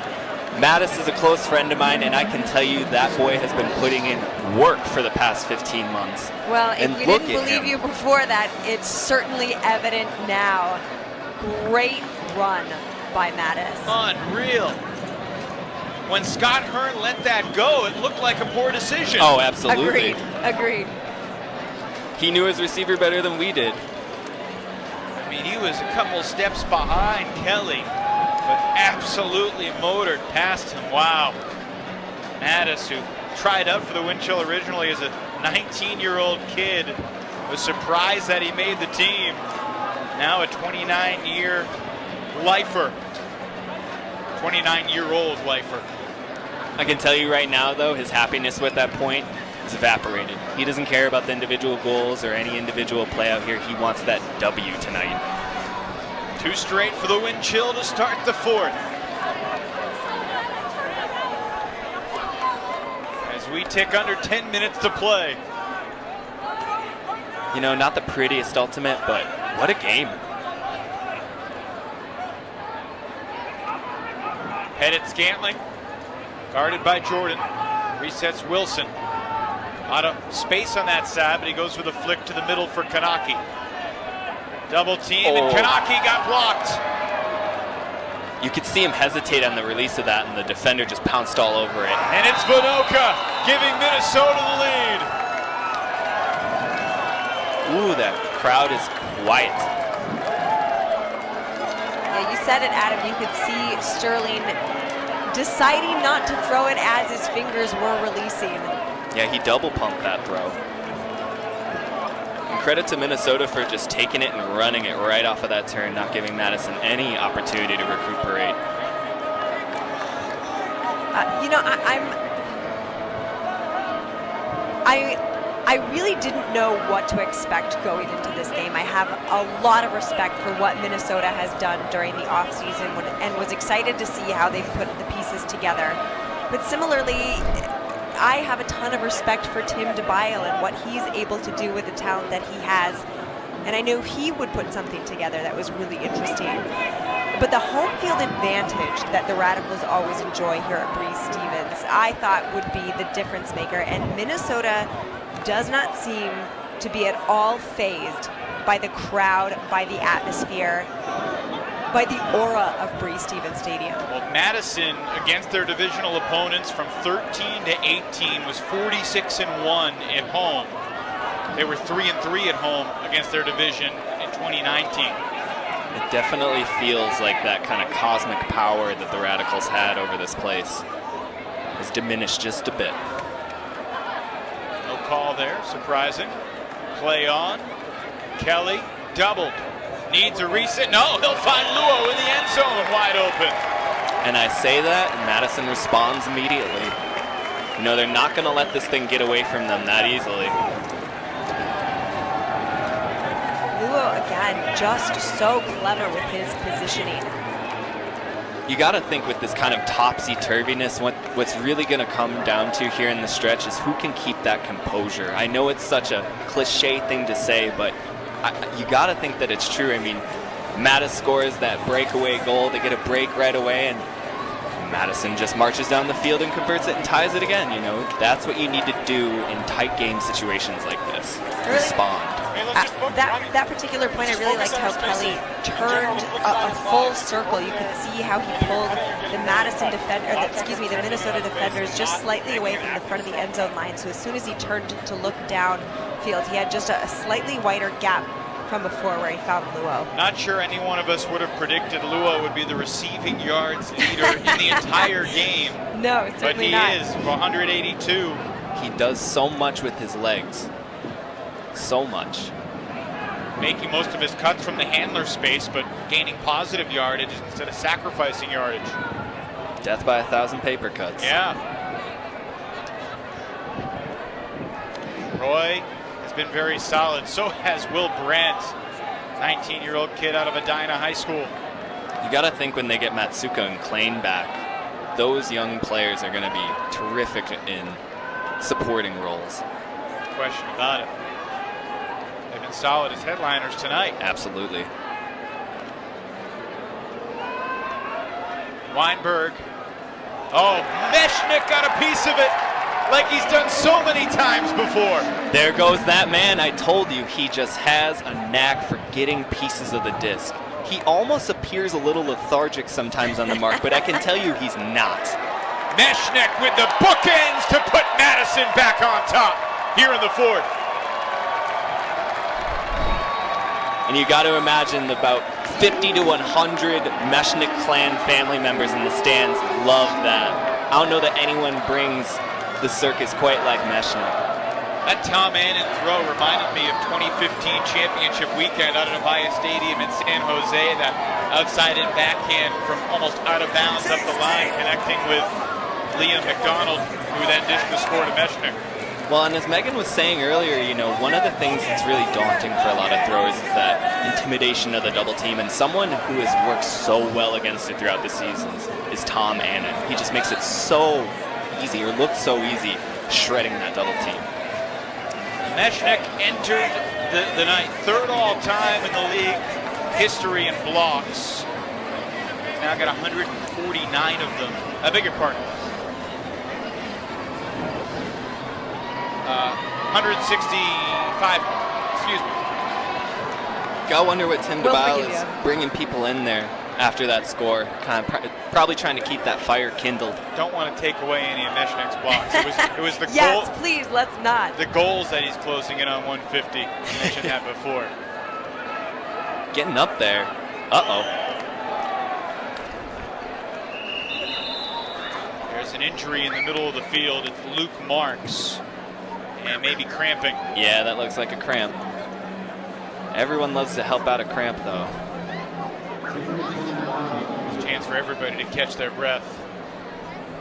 Us too. I mean, what a night this has been. The start of a 12-week regular season journey, and then the playoffs heading all the way to championship weekend in Washington, D.C. September 10th, September 11th, we'll be at Audi Field in our nation's capital. And Colin Perry helping out Luke Marks.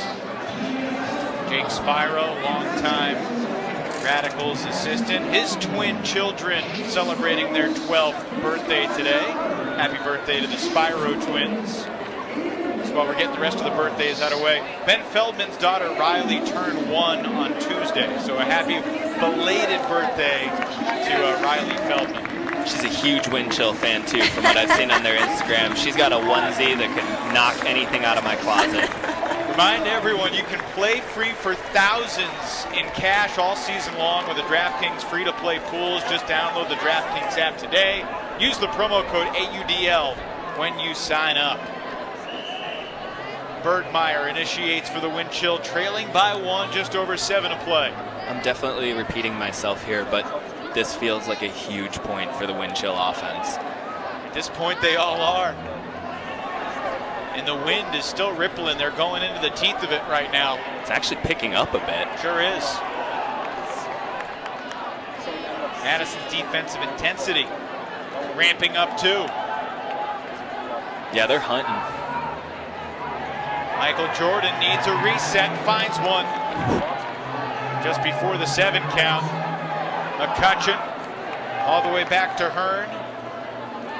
Hearn and Potterack, the 2 Iowa State products on this Minnesota team. Potterack had that unbelievable pair of blocks in the 4th quarter, May of 2019, that changed the entire Radical season.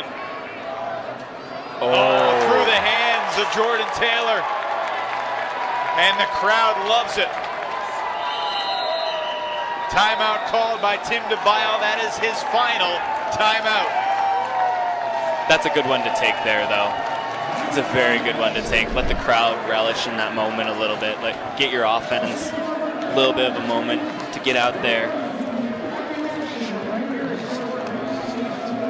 I feel like that is the most stymied the Minnesota offense has looked against the Madison defense. The Radicals are used to dominating. We've talked about their past brilliance at home and really on the road too. Look at this. Division champions by year. It was all Madison from 13 to 18. That's why it was so shocking to see them not just fall out of the top spot, but fall out of the playoff picture entirely, going 6-6 in the 2019 regular season. We're super optimistic for 2020. Here they are in 2021. And remember, they're playing tonight without the guy they thought would be the anchor of their offense, Kevin Brown. He suffered a hamstring injury in their practice on Monday. You know, and we talk about how many new players there are in this Madison team, but one thing remains, and that's that pride. You see all those championships. Every single young guy on this Radicals team knows about that, knows what they're inheriting kind of from those older Radicals veterans, and they take it very seriously.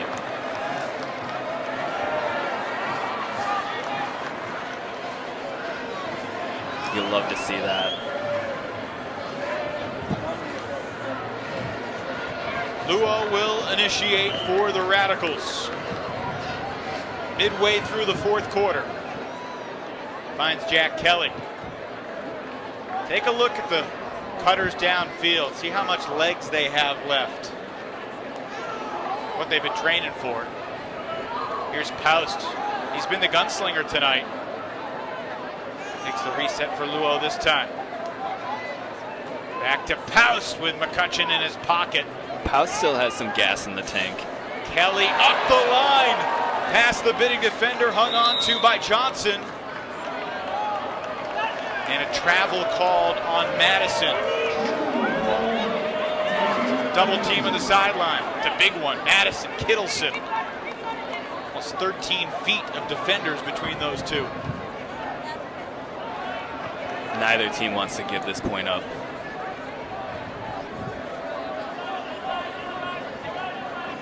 Radicals don't need to be in a hurry as long as they can keep getting resets. Shuey.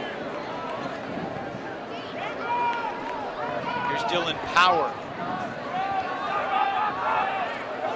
That one floats on him and it's picked off. And that's one of those times where maybe it was a little too patient looking for the opportunity. It felt like they kind of allowed. Oop. And that's Luo, who's down on the field now. Hope it's just a cramp. Yeah. It's that time of the game. You know, they look so serious, and then you see someone run over and start cradling that calf, and it's like, oh, okay, it's not an Achilles, it's not a knee. Colin Berry is the massage therapist tonight. Someone goes down and he comes right. It's great to have Colin back in the league.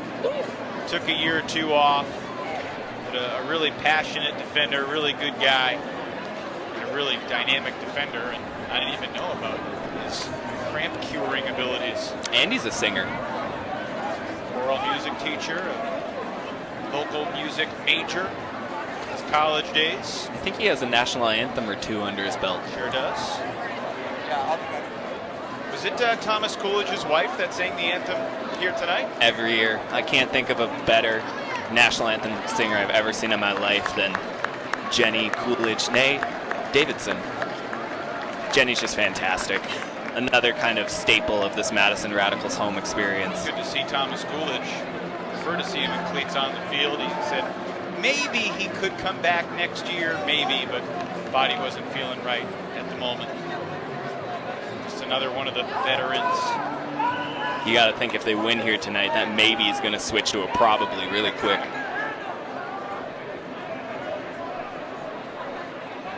Minnesota trailing by 1. 4.5 minutes remaining in the final quarter.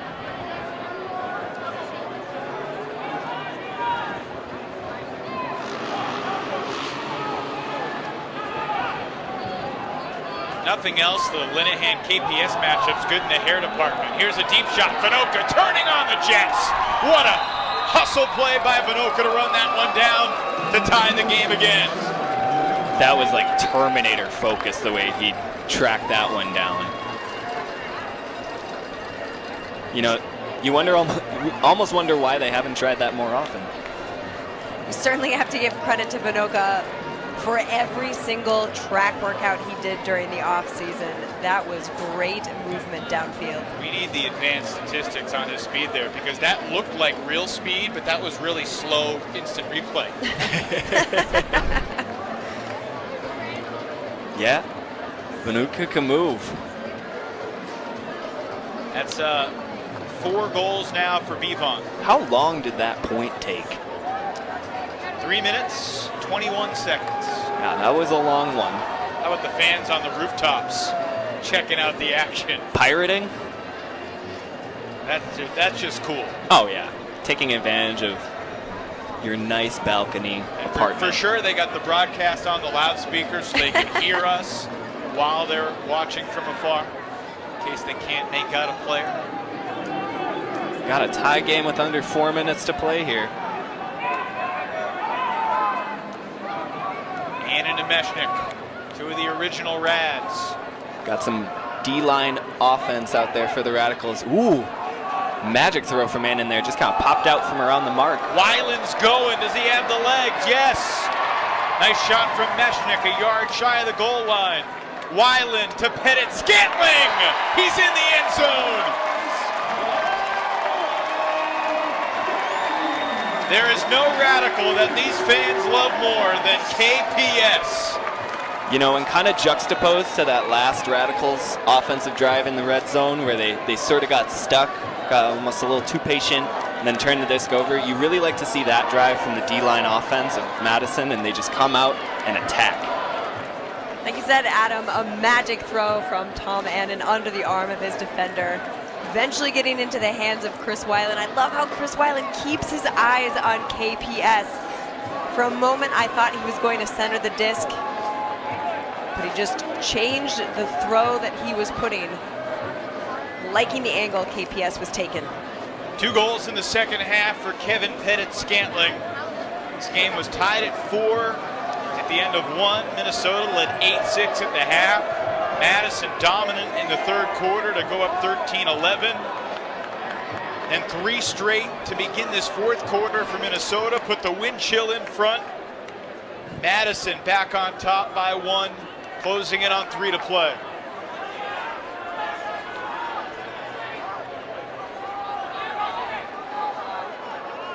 Who's going to get the next block here for Madison? I don't expect an answer. I'm just honestly wondering. You know, Minnesota's doing a really good job of stretching the field. You know, whereas DeClercq has kind of been the primary takeaway artist for Minnesota's defense, Madison's really gotten contributions from everyone. If I had to answer, I'll guess Andrew Mechanix. There's some certainly. Kranaki has going to make the next foul. right up there.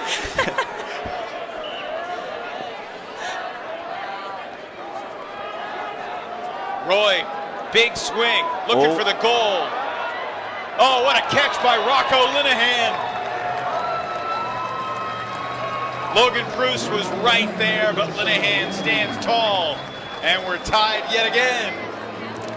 Linehan has also been having a great game today. He has been clutch, making good decisions, moving to the right spaces, and here adjusting just perfectly. Look at that. With Weiland over his shoulder, he still makes a great one-handed grab.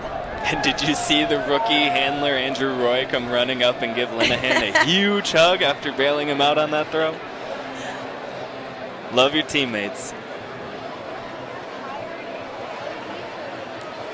2:28 remaining in a 16-16 game. I think that's good for like a 6-pack of Deschutes if you bail out your thrower like that.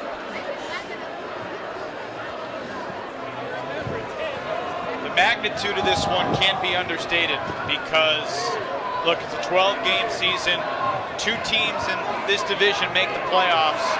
If Chicago is as good as we think they are, tonight's game could literally end up deciding who finishes in second place and who finishes in third. That's a rocket. What a catch!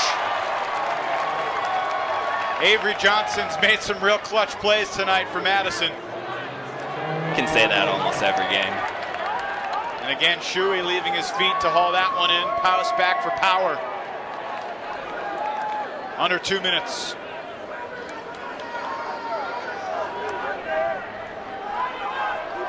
Squeezing it through. Power shoots it. Marty. Money.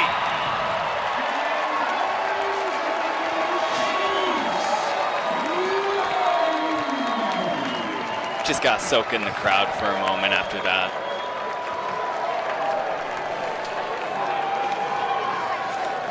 Look at Dylan Power there. Nice little fake to get the defense shifting one way and then just fires it back across the field to a wide open Marty. That is a pretty punt. And a great setup cut by Marty too. He was running that route before the disc even got to Power. And now you can hear that Madison Radicals crowd coming way into it.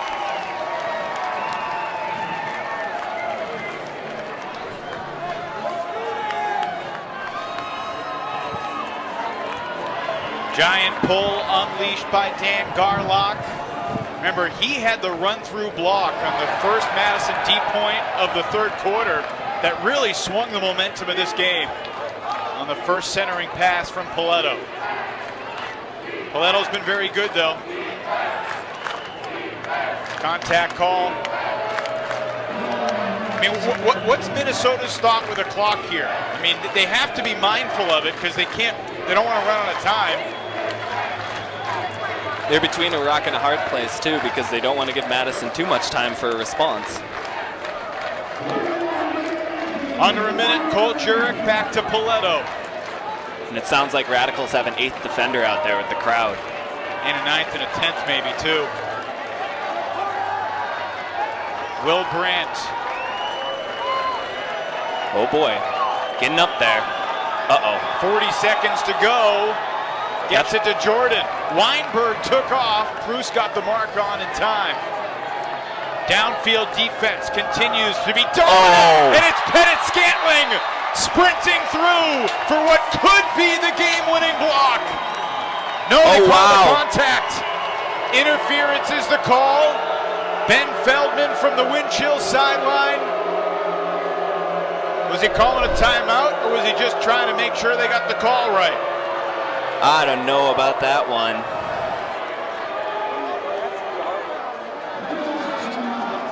"21 seconds on the clock, and the game hanging in the balance with these officials." That was almost a little unfair. That kind of felt like a lion running down a gazelle open field. Just a veteran defender poaching off of the rookie like that. I mean, doing what KPS does so well, coming out of nowhere. You know that he's been hunting that opportunity. But it might be for naught. All right, Minnesota keeps the disc. They put 25 seconds back on the clock, so now we got 19. But Minnesota's still got a score here. Opening day of the 2021 season. After nearly 2 full years without Ultimate. Crossfield hammer, and there was a whistle before the throw. It looked like Mechanix bumped the thrower a little hard after the Minnesota player caught it. Yeah, it seemed like that call came a little slow. You know, credit to the refs. They've done a pretty good job out here today, and it's their first game back too. They weren't within 10 yards of the goal line, so they're going to have it near the sideline. Oh, wow. 9 seconds left. Minnesota does have a few throws if they can move the disc quickly, but it's an intimidating double team. Here we go. Final seconds with the wind chill down by 1. Crossfield hammer. Will it be too far? It's into the stands. Wow. There's still time left, but the Radicals will have possession and will be a completion away from putting this one away in front of one of the greatest crowds in the history of the league. Anybody else's blood flowing? Disc in the hands of Logan Cruz. 2 seconds left. I mean, he just needs to not get hand blocked. That's really what this comes down to. With the Radicals up by 1, Radicals do not have a timeout. Minnesota takes the timeout. Here's what happened. Roy, just a little too much air underneath the hammer intended for Michael Jordan. One that disc has been pushing at that end zone almost all game. You know, I understand Roy taking that throw, but it's tough. Clock's winding down, you're running out of options. That was the open space of the field to do it.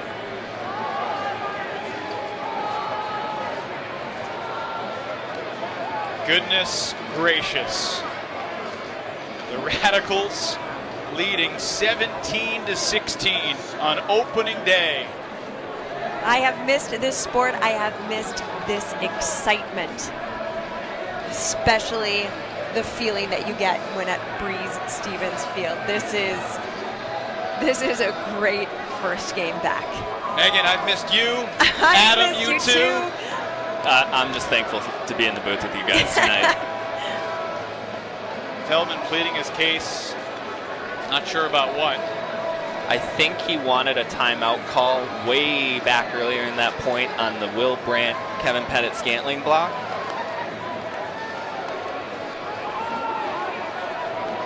Again, some extracurriculars. Oh, and KPS is doing some somersaults. Always keeping limber. When the going gets tough, just wow the crowd with your gymnastics. Remember when Mike Swain used to leap over how many people? Front flip over like 8 people. Yeah. This is just about as good. All right, Madison has the disc, up by 1 with 2 seconds to go.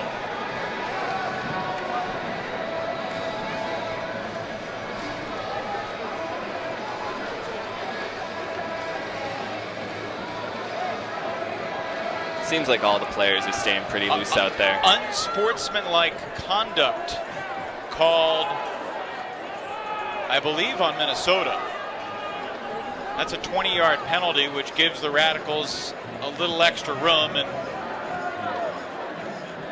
really takes the Callahan out of play in the hand block department. That was really the only chance, I think, for Minnesota. Yeah. They just run out of time. The Madison downfield defense on that last point, which began with 1:39 left, remember, Minnesota really was clogged up with their downfield cutters. Officials still going over everything to make sure they have this right. We get to do this tomorrow, and then next Friday, and then next Saturday. Twice each week. As we said coming into tonight, this is an exciting year. Not a bad premiere of Free Friday Frisbee. Hope you entered the DraftKings pool. Oh, he did get hand blocked. Oh! Roy throws it to the end zone. What's going to happen here is shy of the end zone, and I think it's going to be over unless they ruled a delay of game and say he started too early. Are we done? It looks like it. It's on the release, if I'm not mistaken. There's still 2 seconds left. Oh my. Garlic looks a little beside himself. Now, did Minnesota get the timeout after the turnover? Because I think by rule, the clock doesn't start until there's a completion. I think so too. So the clock never started. And if Minnesota calls the timeout, there should be 2 seconds left. That's my understanding. Oh, and there goes my heart right back into my throat. You train for months, and it all comes down to 2 seconds. Yes. That takes 10 minutes. And a rookie picking up the disc there. Just trying to throw over the double team there. I don't know, you know, it maybe feels like a little bit of a mental lapse. You just got to complete a dump pass, a swing, something easy. You don't have to be sassy about it.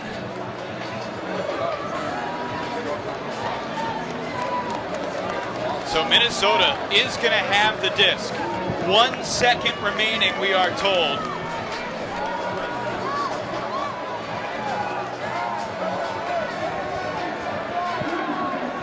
Minnesota is going to have a chance to tie it. If they score, we'll go to overtime, and that means 5 more minutes. So that's just pandemonium. Take a deep breath, everybody. That would be pandemonium. Double team on the mark, which means someone is open. Will the defense be able to recover fast enough? Tony Paletto will make the decision where this disc is going to go. Could be the final throw of the game. Paletto hits Roy. He's in the end zone, and we're tied at the buzzer of regulation. Do not believe this. Into a thimble he threw that. The crowd can't believe it, but I think they adjudicated that correctly. And the one thing that the Radicals could not afford, a hand block on that final throw, occurred, giving Minnesota the disc, and a rifle backhand from Paletto to Roy. These guys have been excellent for the wind chill backfield O-line all night long. You talk about composure. How about how confidently Tony Paletto stepped down on that throw? He had one throw to make, and he made it. I could not agree with you more, Adam. I was looking on the opposite side of the field thinking that he was going to put up a loftier put, hoping that someone would be able to come up and get it. Instead, he forced a very narrow margin, knowing that Roy was undefended, but he had to hit that perfectly. Sometimes you can't be cute against the Madison defense. You got to go right through the front door. Tim DeBile pleading his case. We heard from Becky Ladone off the record at halftime, having these types of conversations with Tim, who knows the rule book inside and out. It's a tricky thing. There's Ben Feldman. He might have been ejected from the game. I think he was. He had a very stern, let's put it, confrontation with the referees after that Will Brandon KPS interception. He's throwing his clipboard. Wow. Gotta go take a timeout. So Feldman, who knows, maybe he's texting Commissioner Steve Hall or something like that. 17 all as we go to overtime. The rules for overtime, to remind you, we get a 5-minute period that will be played to completion. If we're still tied at the end of this, then we'll play one more point. As you see the game-tying score, just a bullet of a backhand to Andrew Roy from Tony Paletto. Possession to start the overtime decided by a coin toss. If we go to double overtime, it's just 1 point, and the team that pulled to start the overtime period would receive for what that would de facto be a universe point to determine the result of the game. And with Feldman out of the game here, that means assistant coach Kelsey Percy is taking over. She was the Minnesota's broadcast announcer last year, and she stepped in now to fill as an assistant coach, and tonight suddenly de facto head coach. And in talking with the Minnesota captains, they really like her presence on the team. She gives fantastic feedback. She's very good at kind of the smaller moment stuff, and as you can see, just kind of brings a little bit of an attitude change from Feldman. She doesn't look like she's overwhelmed on the No, not at all. I mean, if anything, her attitude is definitely echoed by everyone else on the team. I'm looking at Andrew Roy's face when he caught that disc. He looked exhilarated, but he didn't look particularly surprised, right? They came ready to play. And that is evidenced by the fact that they kept themselves in the game with only seconds left. That takes a lot of mental preparedness that you can't force. You either have prepared yourself for it, you've either put in the reps necessary, or you haven't, and they clearly have.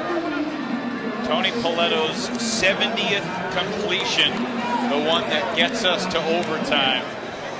70 completions for 208 yards. A lot of them have been shorties.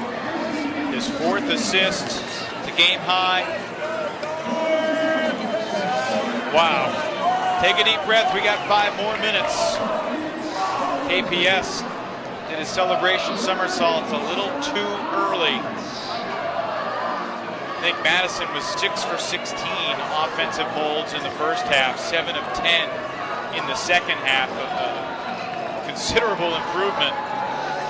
But Minnesota, 93% on 351 throws. We're still getting used to these numbers. Yeah, and look at the Hucks number for Madison. They've been successful on every single deep pass tonight.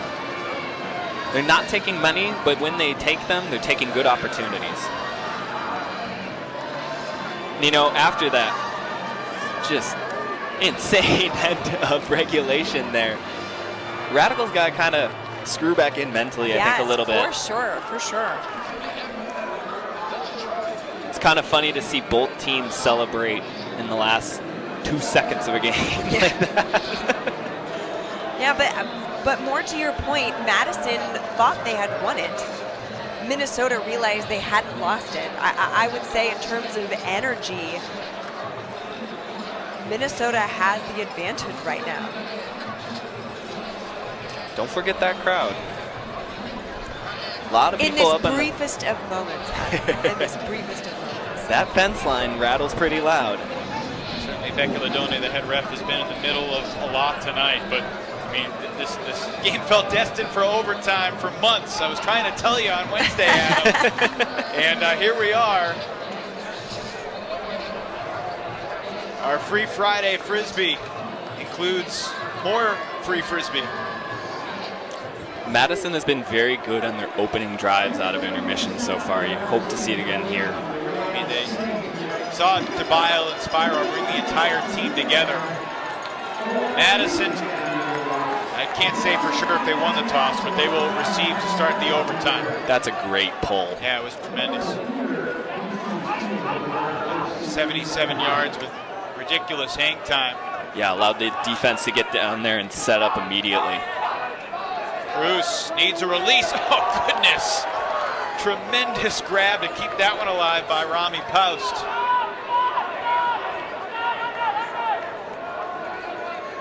Power bidding unsuccessfully. Minnesota, an opportunity to score the first break of the overtime. Disc being held on to pretty long by all the handlers right now, surveying all options.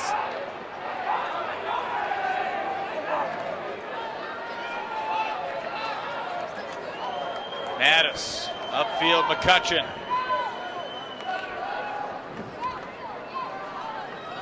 Hearn chose the hammer. It was not the right decision. He scores goals. He also gets blocks, Yeah. folks. Another Radical player we heard good things about, having an absolutely phenomenal game. Ooh, and a stall. Poust's throw was incomplete anyway, so Minnesota with great defense. It is amazing to see the desire in the body language and facial expressions and attitudes of everyone on the field right now. Not to mention the sidelines and the stands. I think there might have been a violation.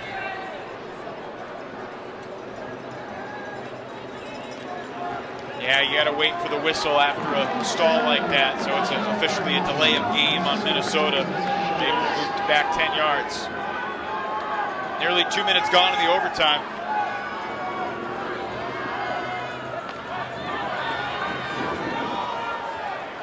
It's cliche. It's a shame someone has to lose tonight. You got to wonder when Minnesota coach Percy might use a timeout here. She seems pretty confident in her D-line's ability to convert. And I think that's what you want in this situation, confidence in your players out in the field, not micromanaging. Each team gets one timeout in each overtime. Looking cross field. That will, no, he landed out of bounds.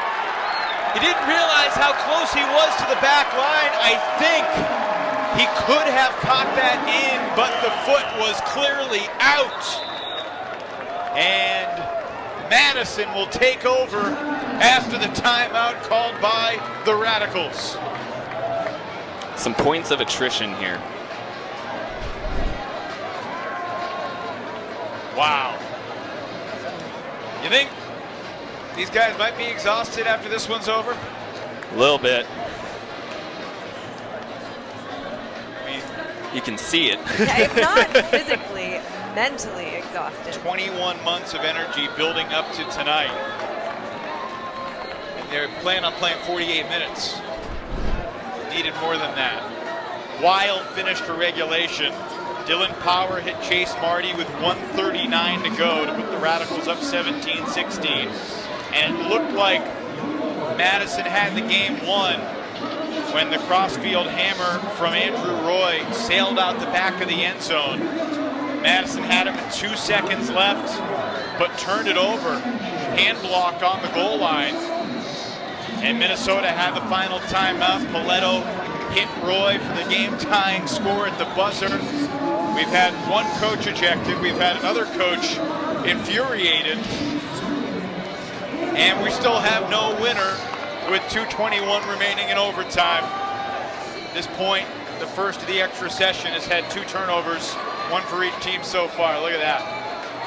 Lyle and Spyro and their troops. You've got Bevon out here on defense for Minnesota. Kind of maybe doing a universe line. Ooh. Oh. It's incomplete.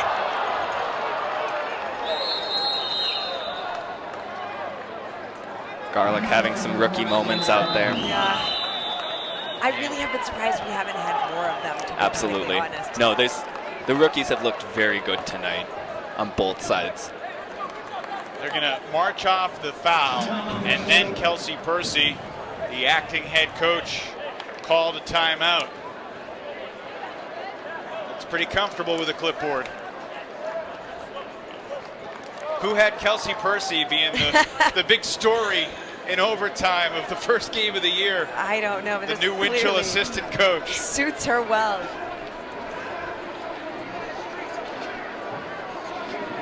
Time was running out for Wilson.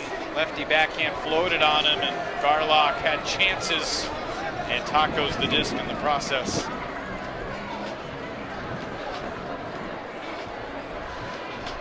I really was planning on trying to trim the length of the Tuesday toss this year, Adam, but a game like this, I mean, how do you recap this game with brevity? Yeah. How could you ever, Evan? How could you ever? And why would you want to? This game has had everything. And there's 11 other games this weekend to report on, too. 3 of them happened tonight. New York, Philadelphia, and Indianapolis, all winners in their openers. Will Minnesota or Madison join them in the winner's circle on opening night 2021?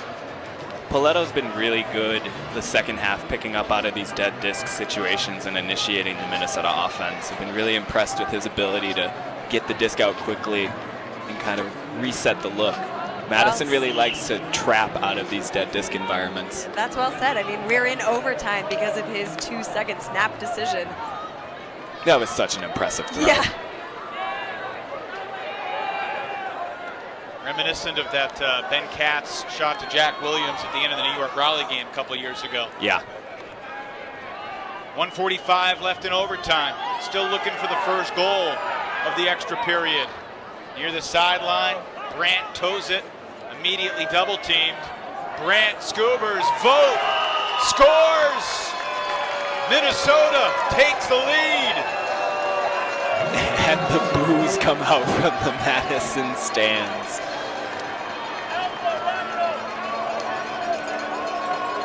And it's a Wisconsin Hodag who scores the overtime goal to put the wind chill in front. You know, over the last couple seasons, Minnesota's kind of been leaning into their heel role here in Madison. Sure have. They've embraced it. And Will Brandt, I've said this too many times tonight, but 19 years old, Scuber in overtime, double teamed on the goal line in his first AUDL game. The kids don't care, Evan. New breed out there. Josh Klain taking a leadership role in that tiger skin tank, whatever he's got on over there. Kelsey Percy looking sharp in the wind chill polo. New kits for everybody this year. Good looking jerseys and shorts. She been going into a fridge between quarters. She looks fresh out there. She Everyone does. else is just, I'm sweaty up Yeah, here. exhausted. All right. Madison needs a score. Simple as that. Poust and Power going back and forth across midfield.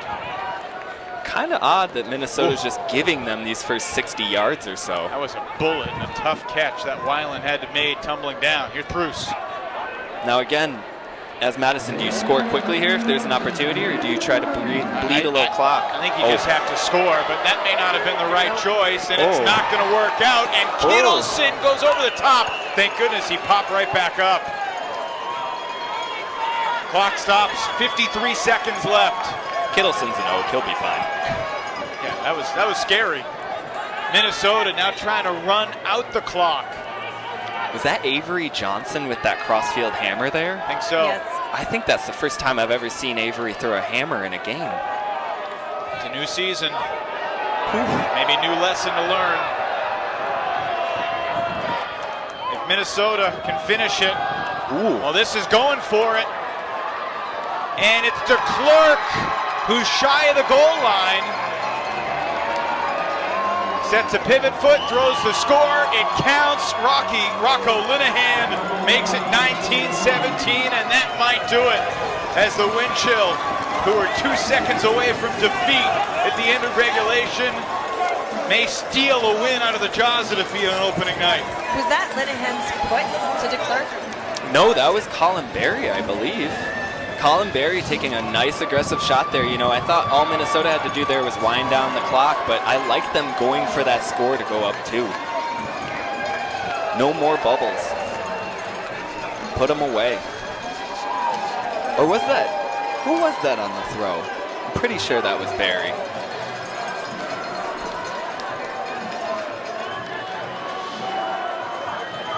Yep. Look at Berry here. Stride out. Easy delivery. So nice. For a split second, I thought he overthrew him, but the clerk has had unbelievable quickness and speed all night long. And here again, we talk about waiting for the official's call. Kittleson not in. How about left him free of a defender? Surprised they didn't call him for a travel. Me too. All right, Madison needs to score immediately to have any chance. Mechanix got to take a shot. He will. A low laser. That's a good But it throw. finds Kanaki. At least one more roar for this Radicals crowd. My emotions. Mechanix has been doing what needs to be done this game. Officially 14 seconds left, and we'll see what tricks Tim DeBile has been thinking about for the last 663 days since the Empire beat the Roughnecks in the 2019 AUDL Championship game. You know, I don't think that they've ever done a short pull in a game, but I know that they practiced it for years. And I wouldn't be surprised to see them try it and flat-foot the Minnesota offense right here with one. If they basically were to just drop the pull, the Wind Chill, have officially 10 seconds to pick up the disc and then another 7 after they pick it up. So they need to sprint downfield, recognize the situation, and the clock doesn't start until they touch it. And they drop the pull. Short pull. So Minnesota, 14 seconds left. A few completions could end it. A goal could also end it. The trick with the short pull is that you can almost get the offense and delay of game if they don't come down and pick it up quickly enough. They called a foul on the marker. Yeah. It looked like they were being a little aggressive on Jurek there. Officials might need to check the clock here too. They didn't signal the clock starting until the release of the first throw.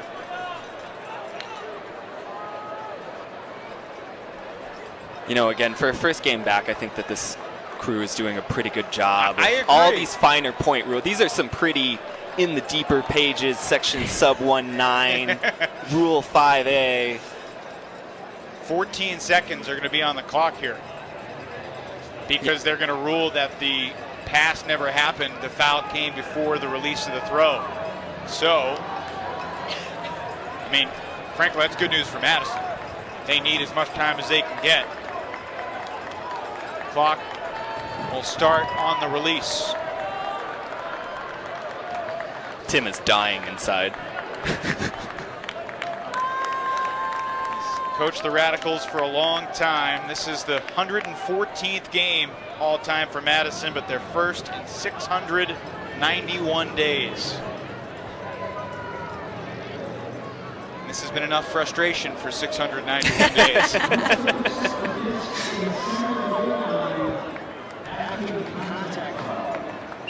Do the Radicals have another miracle left in them? Or will Minnesota finish it off? The hammer to the end zone works. A bold choice, but Rocco Linehan's hammer will likely send the Wind Chill home victors tonight at Frisbee Field. Wow. Josh Wilson went down on that play. I'm hoping it's just a late game cramp or something.